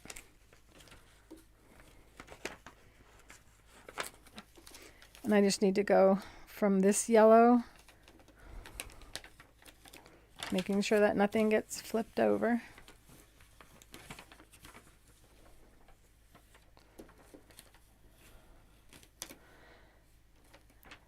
And it's this gold that I'm sewing on, so actually could have this, make a little mark so you know where the gold ends. So you know when to stop. And here's the other point. So that's where the 2 ends of the piece that I'm joining are coming together. So you don't want to go too far because we're going to be sewing another direction. And we don't want to lock it in. Putting the paper on top of the adhesive. This is 3M brand photo mount spray adhesive. Number 45 all-purpose spray, and it's great. It's great for a lot of different things. If you ever want to use it to hold batting and quilt sandwiches together, you spray the batting instead of the fabric. A lot of people teach you to spray the fabric, but it'll stick to your needle and make it harder to sew without skipping stitches. So you put it on the batting and it's a light hold.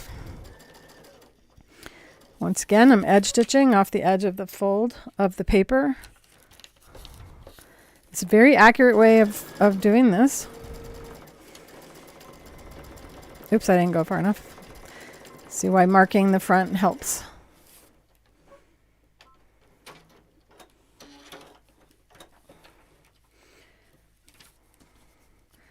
And now that's pretty good on a 1/4 inch seam allowance already, so I don't feel like I need to cut it. I'm going to flip this over, press it out, and you can see, sorry, you couldn't see because I was on the wrong camera.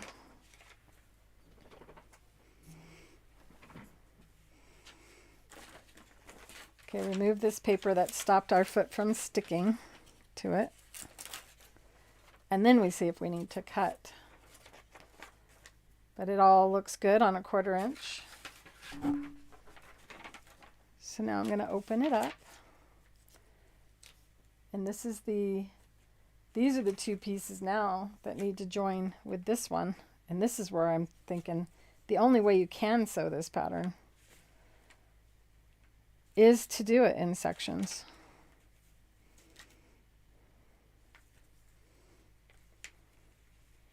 Yep, so that's where we go with that.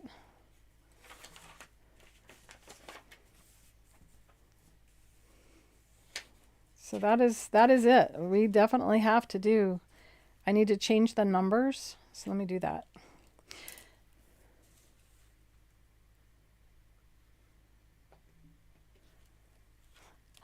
You'd like me to teach how to design a pattern, like on the computer itself? Is that what you're saying, Jessica? In this live show, I frequently am designing patterns live, and this is definitely turning out to be one of them. So I will be making some notes on the pattern inside of the school and have you break it down into sections. And I am going to try end this now and pick it up. I didn't want to run on with this.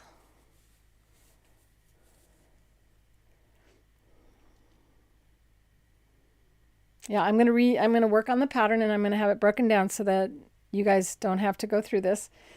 And maybe we'll do a session in the school. So you have to be a student in the school. It's free to be in the school. We'll do another episode, a impromptu, a surprise. We're going live in the school, and you'll be able to be on the screen, I believe, when we do that. It's time for me to test the new platform, and they have the option to go live inside of the school now. So we're going to see how it works. If there's any failure in that platform, we will switch to Zoom, which works. And if you're in the school and if you haven't joined my school yet, the link is in the description right now in the chat at the very top of this chat. If you scroll all the way up, because you're live right now, if it is 4 o'clock Mountain Standard Time, which is the same as Pacific Standard Time right now. Because Arizona, we don't change our clocks. We just change time zones every 6 months, which is very challenging. I'd rather have to set my clock back than have to explain what time it is in Arizona all year long, because it's challenging for people to get it. So I'm hoping they stop that daylight saving times thing. It's okay if you're late. You guys, I never needed an apology. Especially the week after a time change for you. So that makes sense why you need to build each section. Because sometimes mathematically it's just too challenging you've already stitched something, you can't unstitch it without ripping out your seam. I probably could still build this, but why bother? Much easier to do each one of those. And I'm gonna make notes of that right now, but I'm not promising that it'll be the adding of all of this will be written down in the pattern tonight, because I do need to eat and sleep and stuff. I'm not going to make you wait a long time though.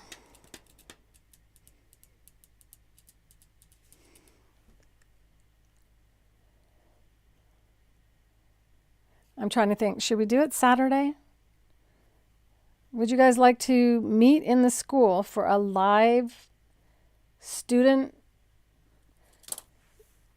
experience inside of the school on Saturday? Or would you rather we do it during the week? If we do it during the week, what day?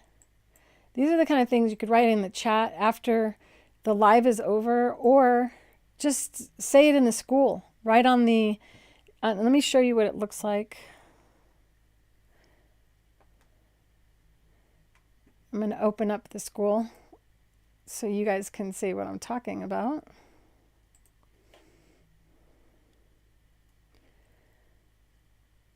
So the school address is create.clarerowley.com, which is up here. And my name's spelling is CLAREROWLEY. And this is, when you come in here, you'll be invited to create an account. And after you create an account, you'll be able to click on this little circle on the right. Now that will either be a silly circle because you're shy, like this one here, doesn't want to put their picture. So, or maybe they haven't had a chance yet. So when you click on that, you have, come on. Come on. It's always slow when you're live. doing stuff like that. There we go. You go into your personal settings. And inside of your personal settings, you set up your notifications right here.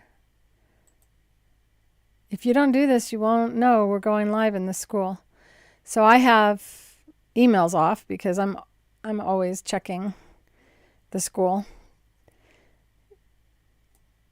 But if you want a text message, that's the most efficient way. If you do not turn on your text messaging, if you don't download the app, which is down at the bottom here, I thought. These are all the different groups that I'm following. Notice I follow every single thing because why? Because it's my school. But if you don't follow things that I do, or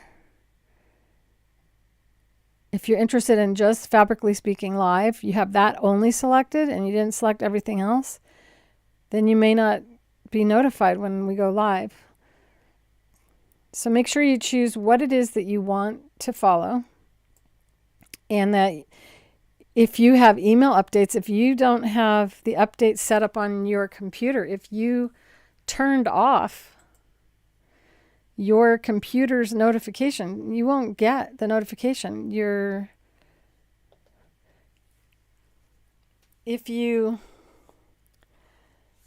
Why isn't that showing the right thing? Oh, sorry, my brain. I don't show that all the time. Okay, so when you go to create.clarerowley.com, you create an account, you set up your notifications, download the app. If you have a smartphone, it's like any other social media site. If you want to follow everything, you can follow everything. I don't recommend that because you may not be interested in every type of sewing. The VIP group is separate. And we go live every third Saturday of the month for the VIPs. I'm at the machine, and it's whatever you want Claire to sew Saturday is what it is. So every possible thing you can possibly think of related to every type of sewing, challenge me. I love it. We've done some interesting things because someone's in the middle of making a bag and they need to come up with a way of making a handle. I'll just do that live. It's quite fun.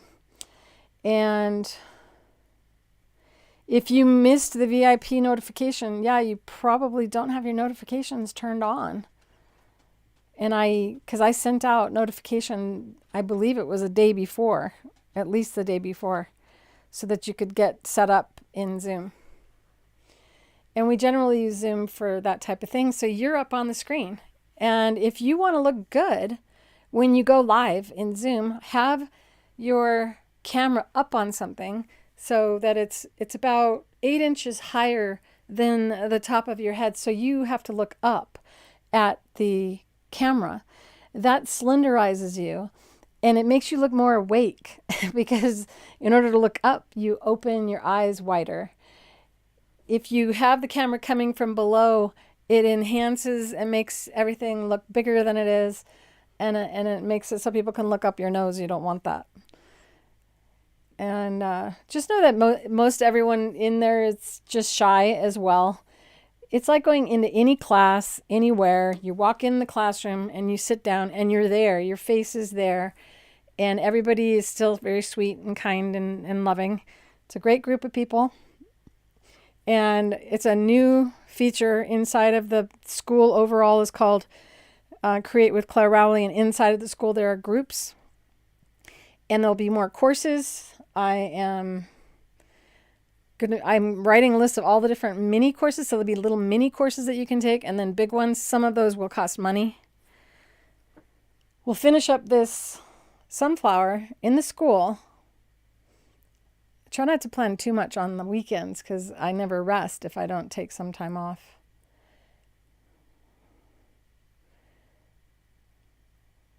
So should it be Saturday or Sunday? Sunday seems like a day where we just shouldn't do anything. I'm going to commit. That's what I have to do. I'm going to commit to finishing up the sunflower on Saturday. And this will be a school-wide class. So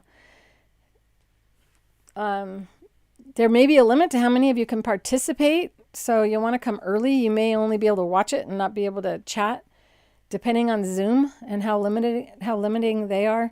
We have I think we can hold 100 students in the class at once, but it can become overwhelming.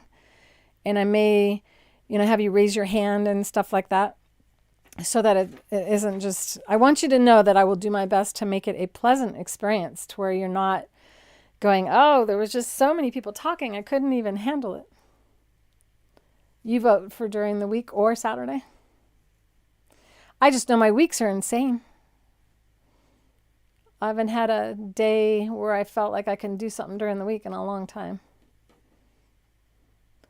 So Saturday would be Sunday in Australia. The last time I try not to do it late on Saturday either, because that way you can go off and do something and have lunch. And yet in Australia, you have to get up at 3 a.m. to watch if I do a 10 o'clock. So thinking 11 on Saturday, my time, which is Pacific time now. So I don't know if you lost an extra hour or what on Spring Forward. I don't know if you lost an hour in Australia. It used to be 8 a.m. when we go live at 2 here. I can't think it through. I just can't. So that's why in our newsletter, I have a clock and you can click on it, or you can just type in any search engine, what time is it in Arizona? And look right now to see the time in your state or your country. What time is it at that particular time?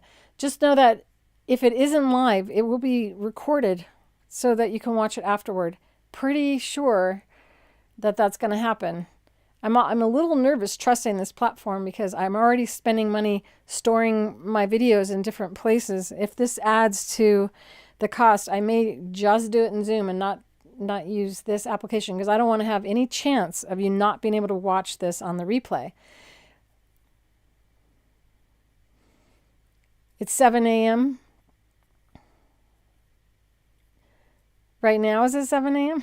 Right now it's 4:12 p.m. here in Arizona. And this is March 17th, 2022, St. Patrick's Day. Just letting you know, reminding you that if you saw stuff that you really would love to have, this is the time to buy it. We have a sale going on. And remember, this is time sensitive. This is March 17th. It's good to March 20th and March 20th at midnight on the year 2022.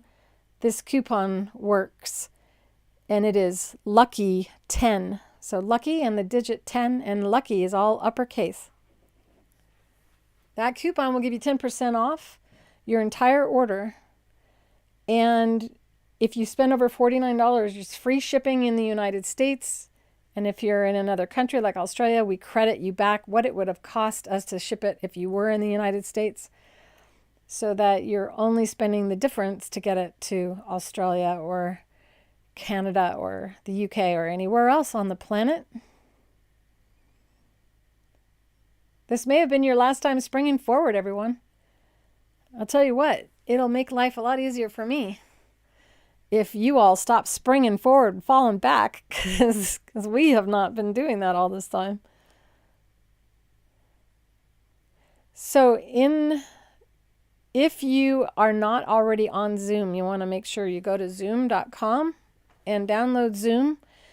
And if you're going to watch on your cell phone, you can do that. Then make sure you download the app in your phone. And get something to hold your phone so you don't have to hold your phone the whole time, because you'll be on camera.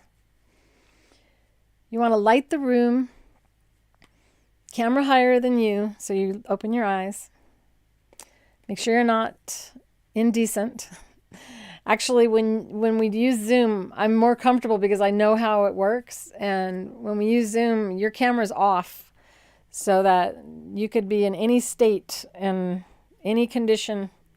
And we turn off your microphones as well, so that when you enter the Zoom, you are not making any noise or visible to anyone. And then I invite you to turn on your microphone and your camera. That way, in case there's someone else in the room teasing you, like husbands like to do, for all the hubbies listening right now, just know that Saturday will be live and you will be on camera if you walk in on your wife or any other people in your house or dogs. Sometimes I'll turn off your mic in the middle because there's noise that and your mind gets distracted. Just know we're all sweet and kind and it'll be fun. And I hope that you'll be on camera. You're supposed to in Georgia this year? Yeah, I mean, the Congress is voting on not having you guys spring forward or fall back anymore. So that'll be the United States. I don't know about the rest of the world. Just remember, it's going to be dark in the morning. We never change, so it hasn't been a problem for us. And I'm kind of scrolling through the chat right now, seeing if there's anything that I missed. Know that there's no way I can keep up with the chat. Sometimes it's harder than others, especially when I'm having to look at what I'm doing. A lot of times I don't have to look with the Satinedge Foot because it guides by itself for a lot of the stuff, but sometimes I do. I have yellow thread on and I have the Octi-Hoops right there. I'm going to just do a little embroidery and then I'll end because it's one of my favorite things to do.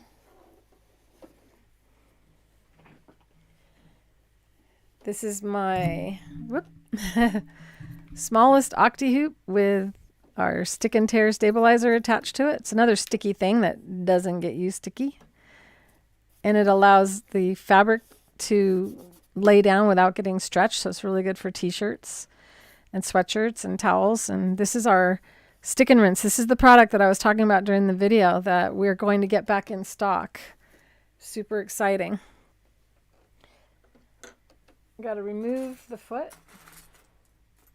And this is what I was talking about. It's far better to have your seams when you reach a join where so many different seam allowances are all coming together. And I may even change that in the pattern. I may make that one piece. It'll make it a lot easier for you guys. We'll see. Hopefully by tomorrow I'll have that all done. I think I lost my train of thought and I can't find my screwdriver. It's because it's in my little cubby that this is a couple patterns ago. Yep, that's where I put it. My kind of screwdriver. I'm almost done. I'm giving you a little bonus right now, playing a little bit before I end. Because we do usually end at 2 hours. I know that paper piecing is a big topic. A lot of people have watched a lot of videos and it just looks so confusing. So I thought, why not do a little live on this? Because when I wasn't live, I was able to think quietly.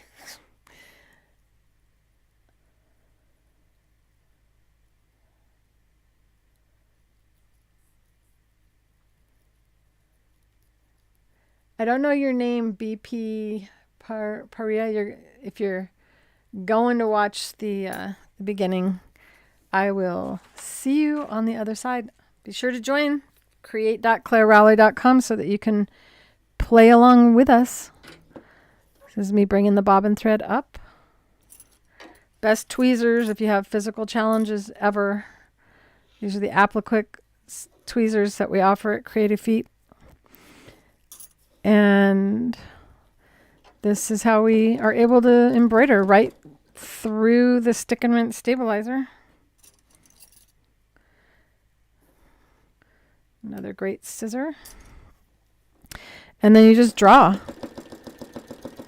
And I'm using a 40 weight Polyfast embroidery quality thread. And it's 100 weight, 100% polyester. That is how I would have done the butterfly up on that tri-level stand there. We have been without the stick and rinse for over a year. So it's been super frustrating for me because I designed that product to do a lot of things that you just can't do in sewing without getting out the hand sewing needle. And so we found a source, we tested it, tests out nicely. Now we're going to be getting it made into the stick and rinse. We haven't got it in bulk yet. It's going to be probably 2 more months before it's in. So, but know that I'm super excited about that. It's one of my best ideas that I've ever come up with. A water-soluble stabilizer that's sticky, that is printable, and it comes in tape size rolls, and we're going to have it back in the bigger widths so that you can do full-on embroidery designs, and I'll be able to launch some of the coolest pattern ideas that I've ever had that I haven't been able to do because it was an unstable product, and now that has been resolved. So with this, if you like this video, go ahead and hit that like button. 11 o'clock Saturday, we're going live in the school. I have committed myself to that. That means on the 19th of March, 2022, inside of create.clarerowley.com, which is my school listed in the description below this video, I am appearing live with you all, and you all will be live as well, and I will finish up 1 quarter. At least I may have a couple quarters already done so that I can show you how to join all 4 pieces together. That's the goal. I hope to see you on Saturday, and if not, this is a show that airs every Thursday at 2 o'clock Mountain Standard Time. Fabrically Speaking Live is the name of the show. I'm your host every week, and if you have yet to subscribe to my YouTube channel, be sure to subscribe. Let's see. I love you all. Bye.